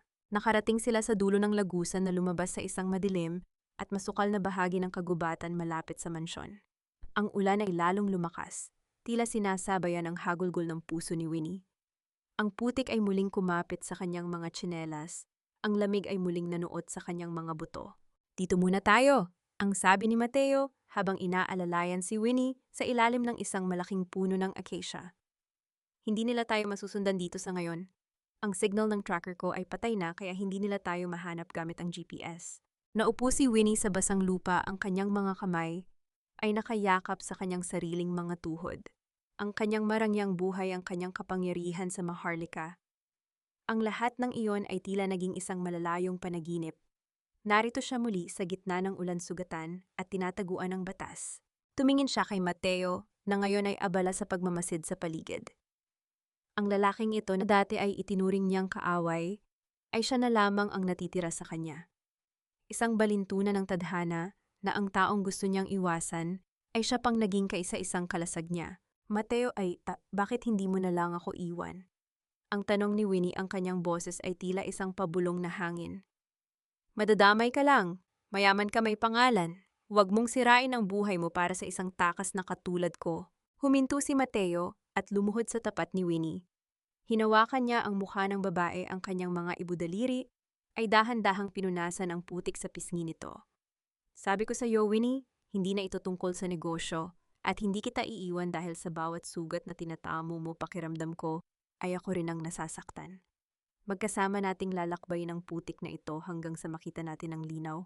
Isang golden moment ng katapatan ang namayani sa gitna ng unos. Sa pagitan ng isang bilyonaryong naging takas at isang reynang naging kriminal. Isang bagong uri ng ugnayan ang nabuo. Isang ugnayang hindi kayang sirain ng kahit anong yaman o kapangyarihan. Ngunit ang katahimikan ay panandalian lamang. Isang malakas na liwanag mula sa isang helicopter ang nagsimulang mag-scan sa kagubatan. Ang tunog ng mga rotor ay tila isang dambuhalang ibon na naghahanap ng biktima. Nahanap nila tayo. Ang boses ni Mateo ay naging seryoso. Sa kabilang panig sa loob ng isang ligtas na hotel room, nakaupo si Soraya habang pinapanood ang balita sa TV. Hawak niya ang USB, ang kanyang mga mata ay nakatitig sa screen nang may halong pagsisisi, ngunit mas nangingibabaw ang sakim. Patawad, Winnie, ang bulong ni Soraya sa hangin. Pero sa mundong ito, kailangang may mauna para hindi mahuli. Biglang bumukas ang pinto ng hotel room ni Soraya. Isang lalaking nakamaskara ang pumasok at bago pa man makasigaw ang babae, isang malamig na bagay ang dumikit sa kanyang leeg. Ang USB. Soraya, hindi lang si Ricardo ang interesado sa hawak mo. Ang sabi ng isang boses na hindi pamilyar. Sino ang bagong manlalaro sa gitna ng kaguluhang ito? At paano makakaligtas sina Winnie at Mateo kung ang buong bansa ay itinuturing na silang mga kaaway? Ang cliffhanger ng gabing ito ay nag-iiwan ng isang nakakangilong tanong. Sino ang tunay na may hawak ng tadhana ni Winnie Maharlika, Pepfecham? Ang dumi ng putik sa aking mga kuko ay tila ba isang tatak ng aking bagong pagkatao, isang kriminal sa mata ng mundong sinubukan kong tulungan. Ang boses ni Winnie ay halos malunod sa hagupit ng hangin at ulan habang nakasandal siya sa magaspang na balat ng puno ng acacia. Ang kanyang marangyang sutla na blusa ay punit-punit na at kumapit na sa kanyang balat ang malansang amoy ng basang lupa. Wala na ang kislap ng kanyang mga alahas. Tanging ang lamig ng gabi at ang takot sa bawat hininga ang natitira sa kanya. Mateo, tingnan mo ako, ang pabulong niyang wika habang pinagmamasdan ng kanyang mga nanginginig na kamay. Isang chairman ng pinakamalaking kumpanya sa bansa, pero heto ako ngayon nagtatago sa putikan na parang isang daga. Isang malaking biro ang tadhana, di ba? Huminto si Mateo sa pagmamasid sa liwanag ng helicopter sa malayo at mabilis na lumuhod sa tatapat ni Winnie. Hinawakan niya ang mga kamay nito binaliwala ang dumi at lamig. Hindi ka daga, Winnie, at hindi ito biro. Ang putik na ito, huhugasan natin ito.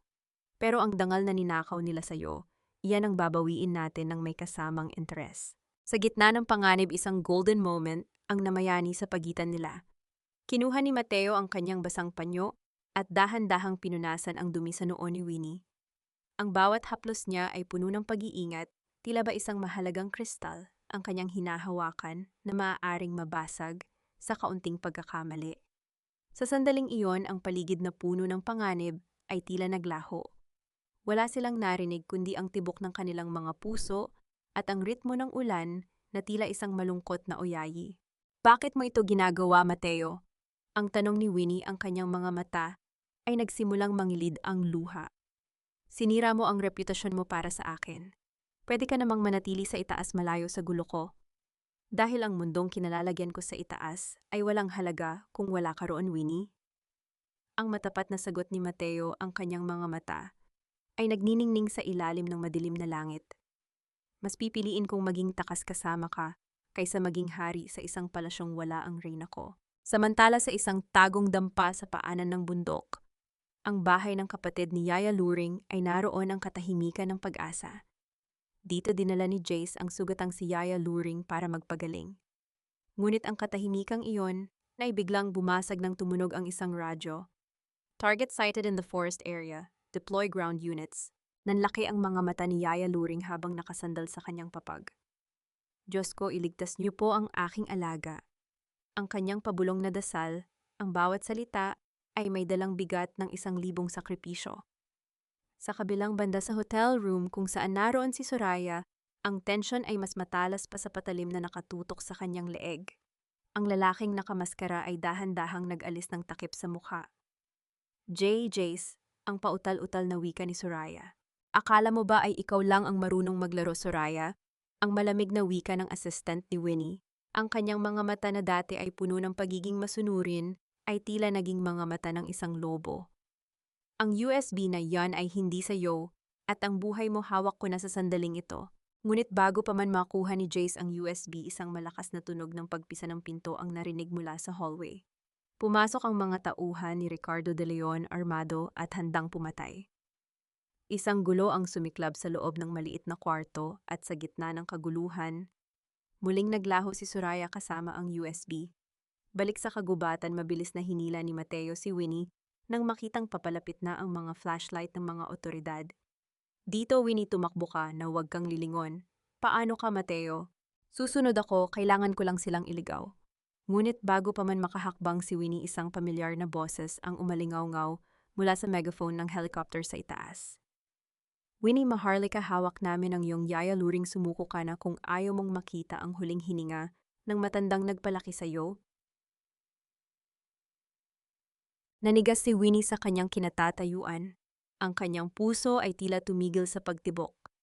Ang tanging taong nagmahal sa kanya, nang tapat sa kabila ng lahat ng kasinungalingan, ay muling ginagamit na pain para sa kanyang pagbagsak. Hindi maaari ka. Ang pabulong ni Winnie, ang kanyang mga mata ay nanlilisik sa puot at bighati. Tumingin si Winnie sa itaas sa maliwanag na spotlight na tumama sa kanyang mukha. Ang kanyang bawat himaymay ay nanginginig sa galit. Ricardo, Anton, hinding-hindi ko kayo mapapatawad. Ang cliffhanger ng gabing ito ay nakasabit sa isang masakit na pagpipilian. Ang kanyang kalayaan o ang buhay ng kanyang huling pamilya. At sa dilim ng kagubatan, isang bagong anyo ni Winnie, ang unti-unting nabubuo, isang anyong hindi na magpapaapi, kahit pa ang kapalit ay ang kanyang sariling buhay. Ibilang mo ang bawat segundo, Winnie. Sa bawat pagpatak ng ulan, mas lumalapit ang katapusan ng matandang ito na itinuturing mong pamilya. Ang boses ni Ricardo na nanggagaling sa itaas ay tila isang hatol ng kamatayan na bumubutas sa katahimikan ng gabi. Ang bawat salita niya ay may dalang bigat ng bakal, malamig at walang puso. Sa gitna ng masukal na kagubatan, sa ilalim ng nakakasilaw na spotlight ng helicopter, tumigil ang mundo ni Winnie. Dahan-dahang lumubog ang mga tuhod ni Winnie sa malapot na putikan. Ang kanyang mga kamay na dati ay humahawak sa bilyong-bilyong halaga ng mga dokumento, ay ngayon ay nakabaon sa maduming lupa. Ramdam niya ang bawat butil ng buhangin na pumapasok sa kanyang mga kuko, ang lamig ng ulan na humahalo sa mainit na luhang dumadaloy sa kanyang pisngi. Ang sakit ay hindi na nanggagaling sa sugat sa kanyang balat, kundi sa katotohanang ang tanging taong nagbigay sa kanya ng tunay na kalinga ay ngayon ay nasa kamay ng mga halimaw. Huwag, Winnie. Huwag kang lalabas. Ang pabulong na pigil ni Mateo ang kanyang kamay ay mahigpit na nakahawak sa braso ni Winnie. Bitag ito, kapag nakuha ka nila wala nang matitira para iligtas si Yaya Luring. Umiling si Winnie, ang kanyang mga mata ay nanatiling nakatitig sa liwanag sa itaas. 3 taon akong nagtiis sa pamilyang iyon, Mateo. Ibinenta ko ang huling alaala ni Mama para lang may maipambili ng gamot si Consuela. At ngayon ang taong tanging nagmahal sa akin ng totoo ang pagbabayarin nila. Humikbi siya, isang tunog ng pagkabasag na nagmumula sa kailaliman ng kanyang kaluluwa. Hindi ko kayang mabuhay na alam kong ang kalayaan ko ay kapalit ng buhay ni Yaya. Isang golden moment ng sakripisyo ang namayani sa dilim. Dahan-dahang inalis ni Winnie ang kamay ni Mateo sa kanyang braso. Tumingin siya sa lalaki, ang kanyang mga mata ay tila nagpapaalam. Sa gitna ng delubyo nakita ni Mateo ang isang uri ng katapangan na tanging ang isang nagmamahal ng tapat ang makakapagpakita. Ang pag-ibig ni Winnie ay hindi lamang para sa kanyang corona, kundi para sa mga taong naging anino ng kanyang buhay. Mateo, kung hindi ako makakabalik, tapusin mo ang sinimulan natin. Ang huling bilin ni Winnie bago siya dahan-dahang tumayo. Itinaas ni Winnie ang kanyang mga kamay sa itaas ng kanyang ulo. Ang bawat hakbang niya patungo sa liwanag ay tila isang marcha patungo sa sarili niyang bitayan. Ang spotlight ay tila humahabol sa bawat galaw niya, nilalantad ang kanyang kahinaan. At ang kanyang kagandahang kahit sa gitna ng putik ay hindi kayang itago. Nandito na ako, Ricardo, pakawalan mo si Yaya Luring? Ang sigaw ni Winnie, ang kanyang boses ay pumailan lang sa hangin, mas malakas pa sa ugong ng helicopter. Mula sa dilim lumabas ang mga tauhan ni Ricardo.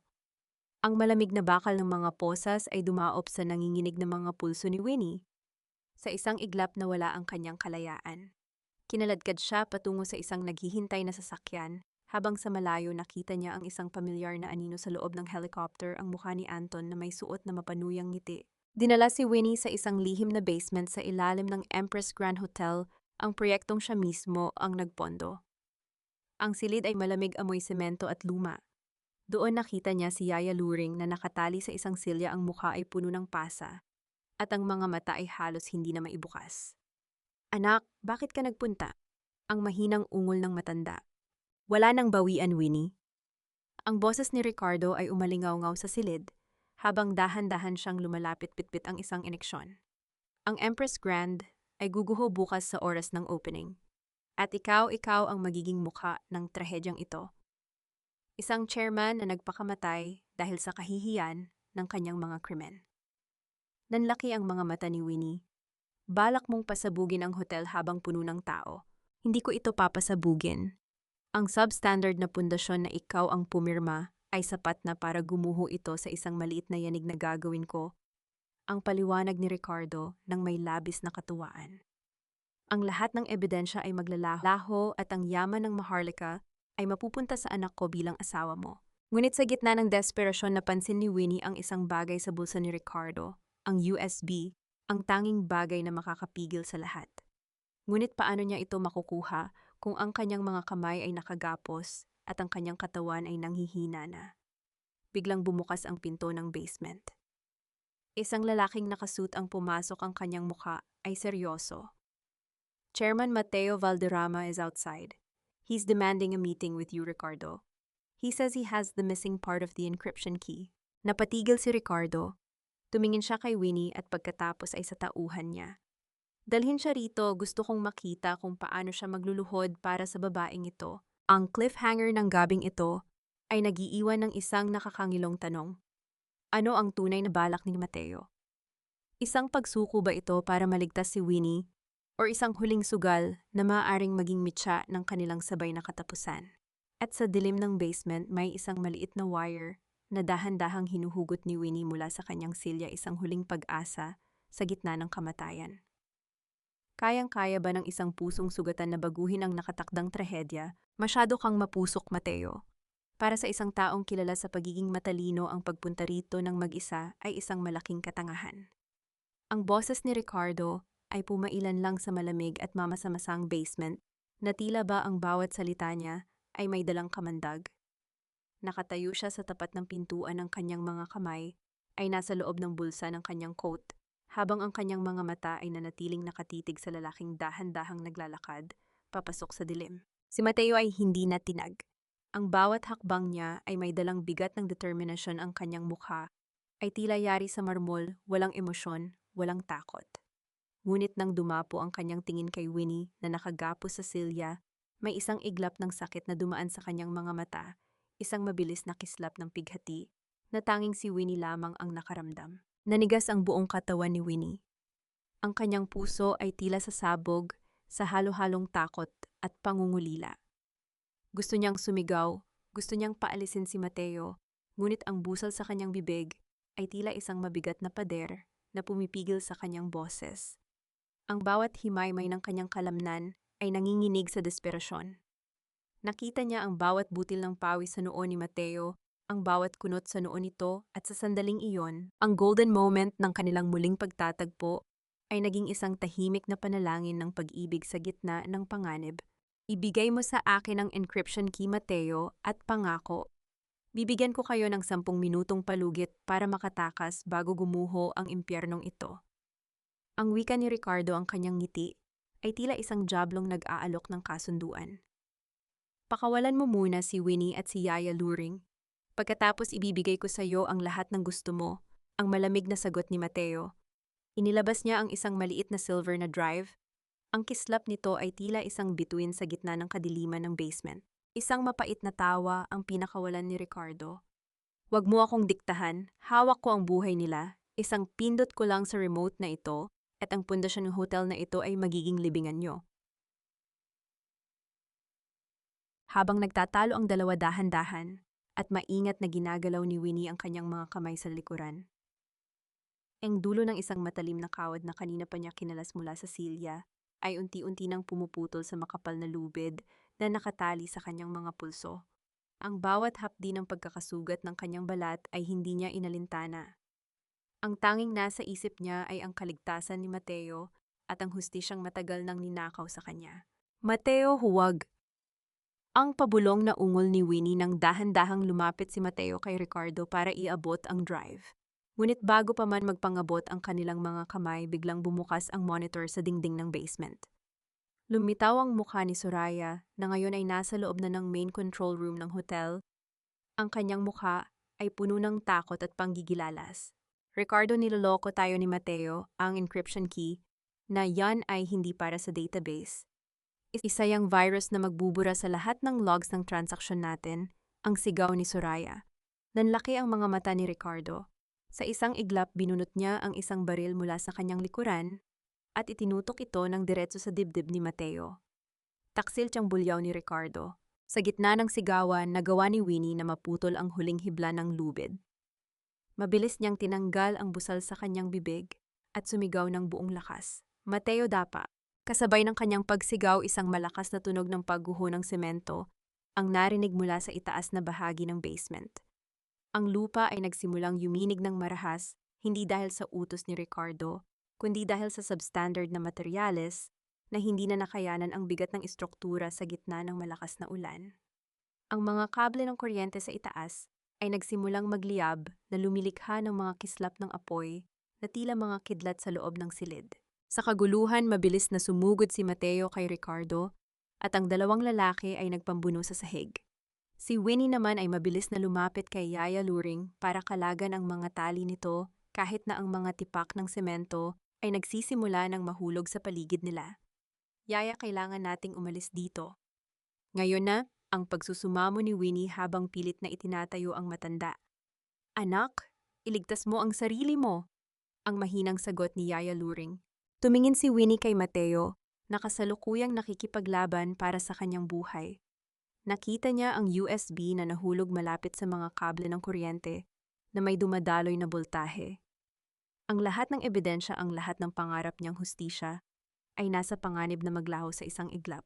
Ang cliffhanger ng gabing ito ay nakasabit sa isang napakasakit na tanong. Sino ang uunahin ni Winnie, ang USB na maglilinis sa kanyang pangalan, ang matandang nag-alaga sa kanya, o ang lalaking nag-alay ng buhay para sa kanya? At sa gitna ng gumuguhong basement, isang pamilyar na anino ang lumitaw sa pintuan, si Anton, na may hawak na isang itim na bag, na tila balak tumakas at iwanan ang sarili niyang ama sa gitna ng kamatayan. Kayang-kaya ba ng isang pusong nagmamahal na pumili sa gitna ng tatlong buhay at isang katarungan, Anne Pank? Huwag mong subukang talikuran ang lahat ng pinsalang ginawa mo, Anton. Ang bawat sentimo sa bag na iyan ay may bahid ng dugo at pangarap na dinurog mo. Ang boses ni Winnie ay pumailan lang sa gitna ng naglalagablab at gumuguhong basement, mas matatatag at mas malakas kaysa sa anumang tunog ng bitak sa semento. Nakatayo siya ng tuwid habang inaalalayan ang nanghihinang si Yaya Luring. Ang ulan mula sa labas ay pumapasok na sa mga bitak ng kisame, humahalo sa alikabok at usok na tila ba ang kalikasan mismo ay naglilinis sa dumi ng pamilya De Leon. Naniga si Anton sa gitna ng pintuan, ang kanyang mga kamay ay mahigpit na nakakapit sa itim na bag na puno ng pera at mga dokumento.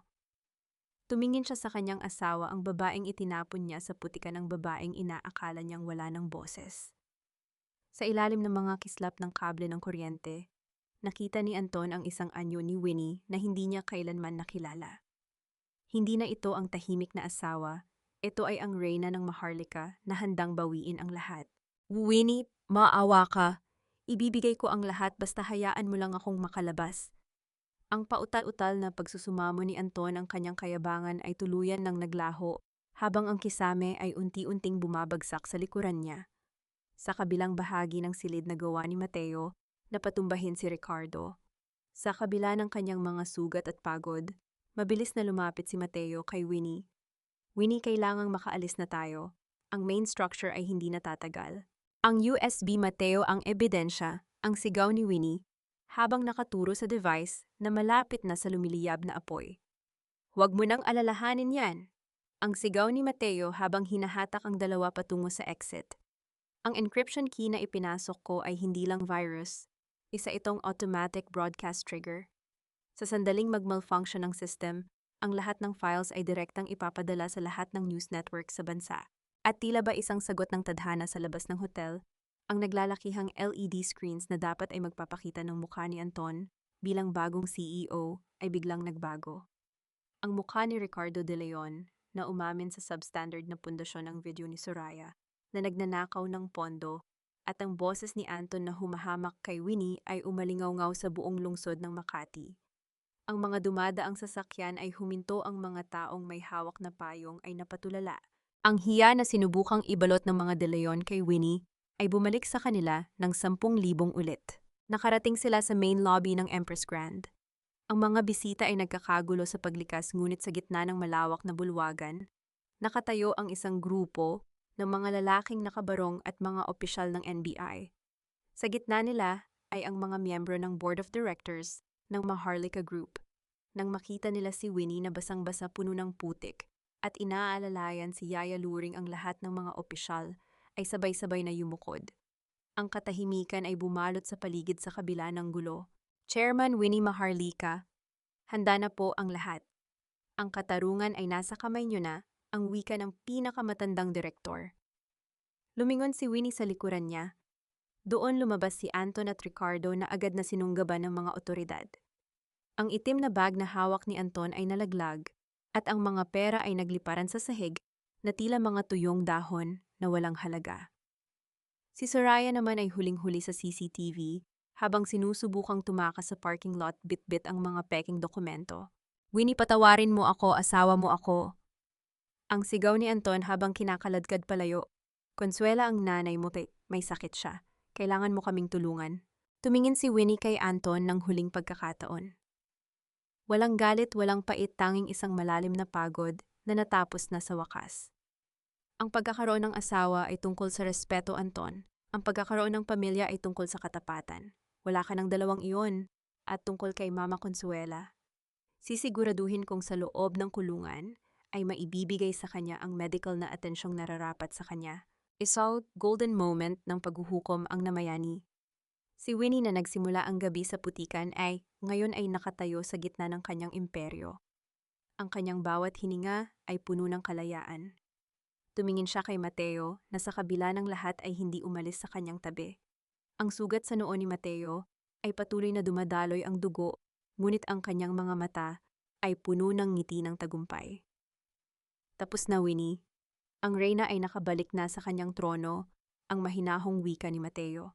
Ngunit sa gitna ng kanilang pagdiriwang, isang malakas na tunog ng pagyanig ang muling narinig.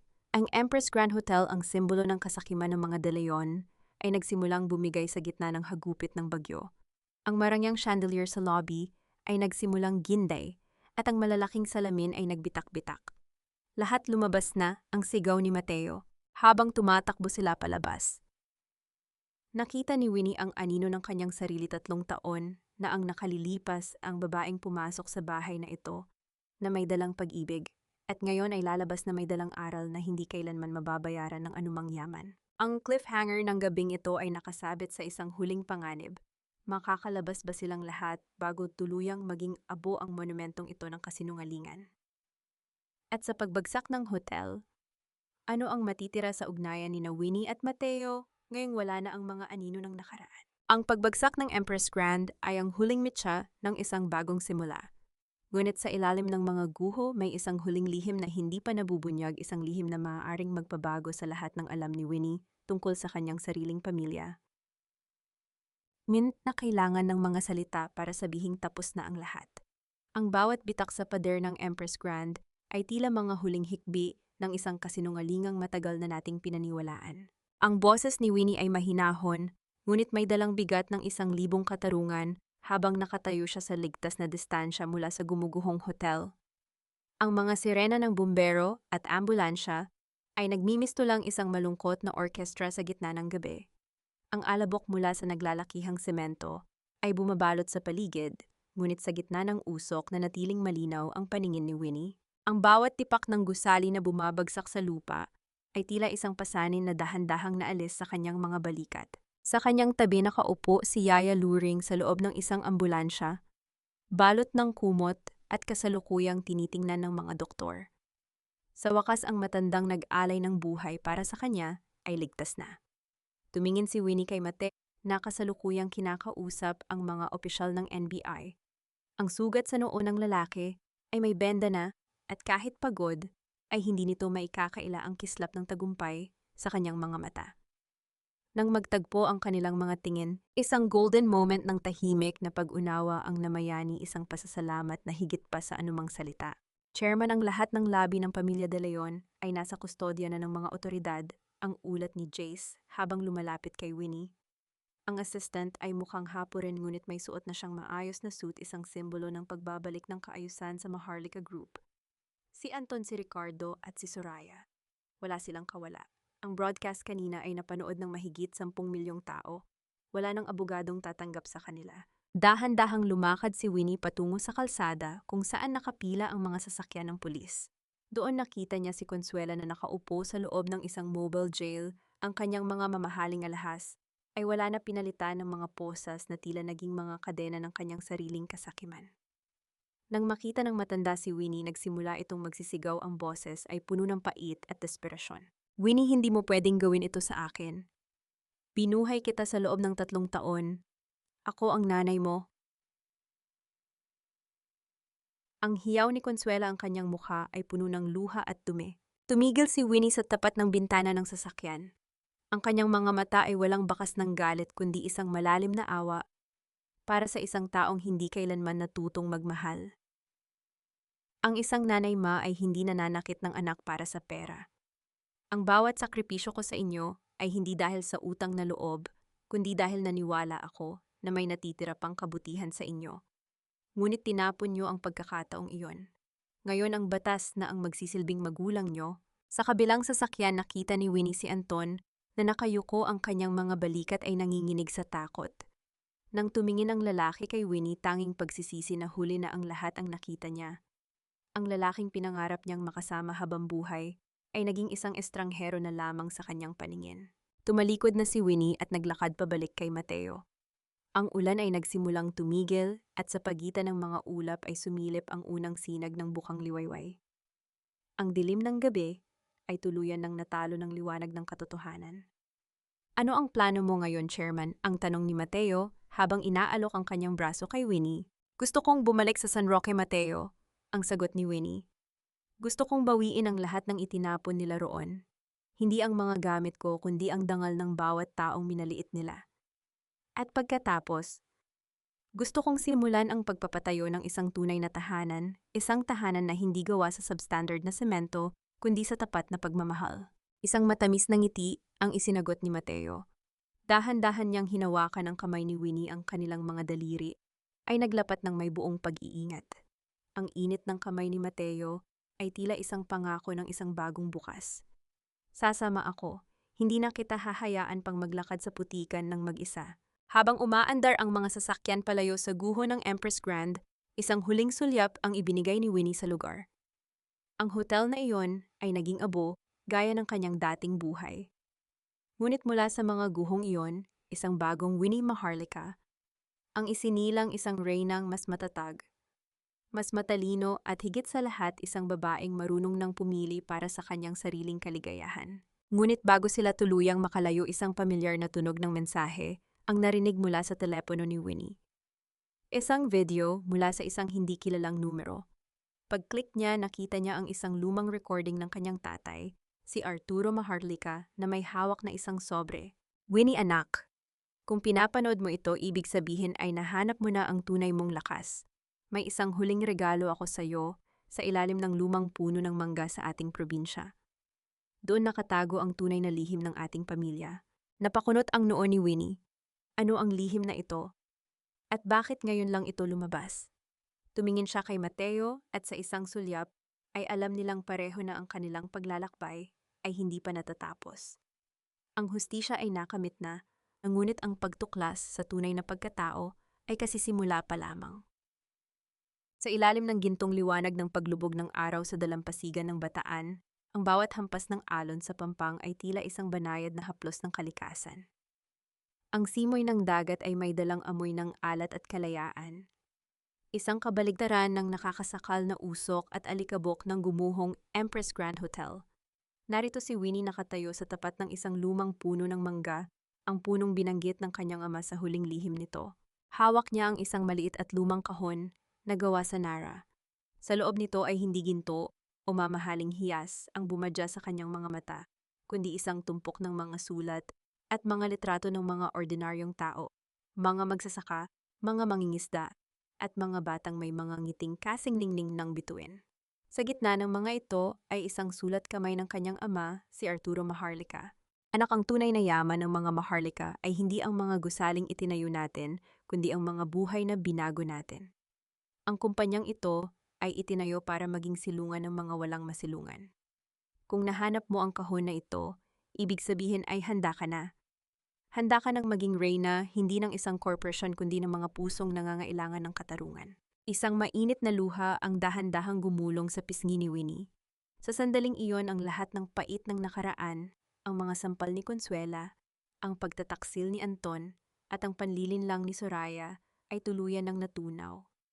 Naiintindihan na niya kung bakit siya pinagdaan ng tadhana sa putikan. Kailangan niyang maranasan ang maging maliit para malaman kung paano maging tunay na malaki. Nahanap mo na ba ang hinahanap mo? Ang mahinahong boses ni Mateo ang bumasag sa kanyang pagmumuni-muni. Lumingon si Winnie at nakita ang lalaking hindi bumitaw sa kanyang kamay sa gitna ng unos. Nakatayo si Mateo. Ilang hakbang ang layo ang kanyang polo ay bahagyang nililipad ng hangin ng kanyang mga mata ay puno ng kapayapaan. Lumapit si Winnie sa kanya at dahan-dahang isinandal ang kanyang ulo sa balikat nito. Ang golden moment na ito ay hindi nangangailangan ng maraming salita. Ang init ng katawan ni Mateo at ang sabay na pagtibok ng kanilang mga puso ay sapat na para sabihing narito na sila sa dulo ng kanilang paglalakbay. Nahanap ko na, Mateo. Nahanap ko na ang tunay na dahilan kung bakit ako narito, ang pabulong na sagot ni Winnie. Ang katarungan ay hindi lang tungkol sa pagpapakulong sa mga masama. Tungkol din ito sa pagbuo muli ng mga pusong dinurog ng mundo. Sa Maynila, ang balita tungkol sa hatol sa mga De Leon ay naging laman ng bawat pahayagan. Habang buhay na pagkabilanggo para kay Ricardo at mahabang taon sa likod ng mga rehas para kina Anton at Soraya. Si Consuela naman ay nananatili sa isang psychiatric ward sa loob ng kumpas ng batas, kung saan ang kanyang tanging kasama ay ang mga anino ng kanyang sariling kasakiman. Ang kanilang yaman ay kinumpiska at ibinalik sa mga taong ninakawan nila. Ang karma ay dumating ng tahimik, ngunit mapanira na tila ba isang baha na lumimas sa lahat ng dumi. Muling humarap si Winnie sa dagat habang hawak ang kamay ni Mateo. Sa malayo nakita niya si Yaya Luring na nakaupo sa isang silya sa beranda ng kanilang rest house. Masaya at malusog pinapanood ang mga ibon na malayang lumilipad. Handa ka na bang bumalik, Chairman? Ang tanong ni Mateo nang may halong biro. Hindi na Chairman ang itatawag mo sa akin, Mateo? Ang sagot ni Winnie habang nakatingin sa malawak na abot tanaw. Winnie na lang, ang babaeng natuto ng magmahal sa sarili bago magmahal ng iba. Hinalikan ni Mateo ang noo ni Winnie ni isang halik na puno ng respeto at pangako. Ang bawat sugat ng kahapon ay naging peklat na lamang isang paalala na ang isang Maharlika ay hindi sinusukat sa taas ng kanyang narating, kundi sa lalim ng kanyang pinagmulan at sa tibay ng kanyang paninindigan. Ang kwento ni Winnie Maharlika ay nagtapos hindi sa isang marangyang kasalan o sa isang tumpok ng pera. Nagtapos ito sa isang tahimik na hapon, kung saan ang isang reyna ay natagpuan ang kanyang tunay na trono sa piling ng taong nagpahalaga sa kanya, noong siya ay wala pang korona, at sa isang pusong wala ng bahid ng puot, tanging kapayapaan at pag-asa. Dahil sa huli ang tunay na tagumpay ay hindi ang pagpapatumba sa kaaway, kundi ang pagtayo ng may dangal habang ang mundo ay unti-unting naglalaho sa dilim. Si Winnie ay hindi na lamang isang biktima o isang tagapagmana. Siya ay isang babaeng malaya. At sa bawat pagsikat ng araw ang kanyang kwento ay mananatiling isang paalala na kahit gaano kalalim ang putik na kinasadlakan mo, may kapangyarihan kang bumangon at maging pinakamaliwanag na bituin sa sarili mong langit. Ang bawat alon na humahampas sa pampang ay tila isang banayad na kamay na nagbubura sa bawat bakas ng sakit na iniwan ng nakaraan. Sa wakas ang mahabang gabi ng pagtitiis ay natapos na, at ang liwanag ng bukang liwayway ay nananatili na sa puso ni Winnie. Mga mahal kong tagapakinig mula sa kailaliman ng aking puso, maraming salamat sa pagsama sa amin sa mahaba at madamdaming paglalakbay na ito hanggang sa huling hantungan. Habang binubuo ko ang bawat kabanata ng buhay ni Winnie, tila ba kasama ko rin siyang humihinga sa bawat hirap at tagumpay. Hindi ko makalimutan at talagang nanariwa sa aking isipan ang sandali nang walang awang inapakan ni Anton ang simpleng singsing ni Winnie sa putikan. Sa sandaling iyon, tila naramdaman ko rin ang bawat piraso ng pagkabasag ng kanyang pagkatao, ang hapdi ng bawat sakripisyong hindi kinilala. Ang kwentong ito ay hindi lamang basta katang-isip. Ito ay salamin ng mga totoong buhay na nakikipagbuno sa dilim, isang pagpupugay sa lahat ng mga reynang walang korona na patuloy na lumalaban. Alam nyo, ang ating halaga ay tila isang mamahaling leather ng sasakyan. Maaari tayong maputikan, maaari tayong madumihan ng mga taong walang pagpapahalaga sa atin. Ngunit ang putik ay hinding-hindi magiging bahagi ng ating tunay na pagkatao. Punas lamang ng katatagan ng kailangan at ang kintab ng ating dangal ay muling lilitaw na mas maningning pa kaysa dati. Huwag mong hayaan na ang substandard na pundasyon ng maling relasyon ang magpaguho sa iyong sariling gusali. Kung ikaw ang nasa kalagayan ni Winnie, magagawa mo rin bang piliin ang kapayapaan sa gitna ng matinding pagkakataon na gumanti? Habang pinapakinggan mo ang aking boses, ano ang kasalukuyan mong ginagawa? Baka ikaw ay nagluluto ng hapunan, nagtitiklop ng mga damit, o baka nagpapahinga sa gitna ng isang nakakapagod na biyahe. Nais kong malaman kung saan dako ng mundo nakakarating ang mga salitang ito. Ibahagi mo naman sa aming comment section ang iyong nararamdaman o ang sarili mong kwento ng pagbangon. Ang bawat like at share mo ay isang yakap para sa mga pusong kailangan ng pag-asa. Hangad ko ang inyong anino ng kaligtasan at lakas ng loob na mabuhay ng may dignidad. Tandaan mo, ikaw ang may hawak ng iyong sariling tadhana. Pamagat ng kwento ang reyna ng Maharlika. Ang muling pagbangon ng dangal paalala. Ang lahat ng mga tauhan at sitwasyon sa kwentong ito ay katang-isip lamang na nilikha para sa layuning libangan at para maghatid ng positibong mensahe.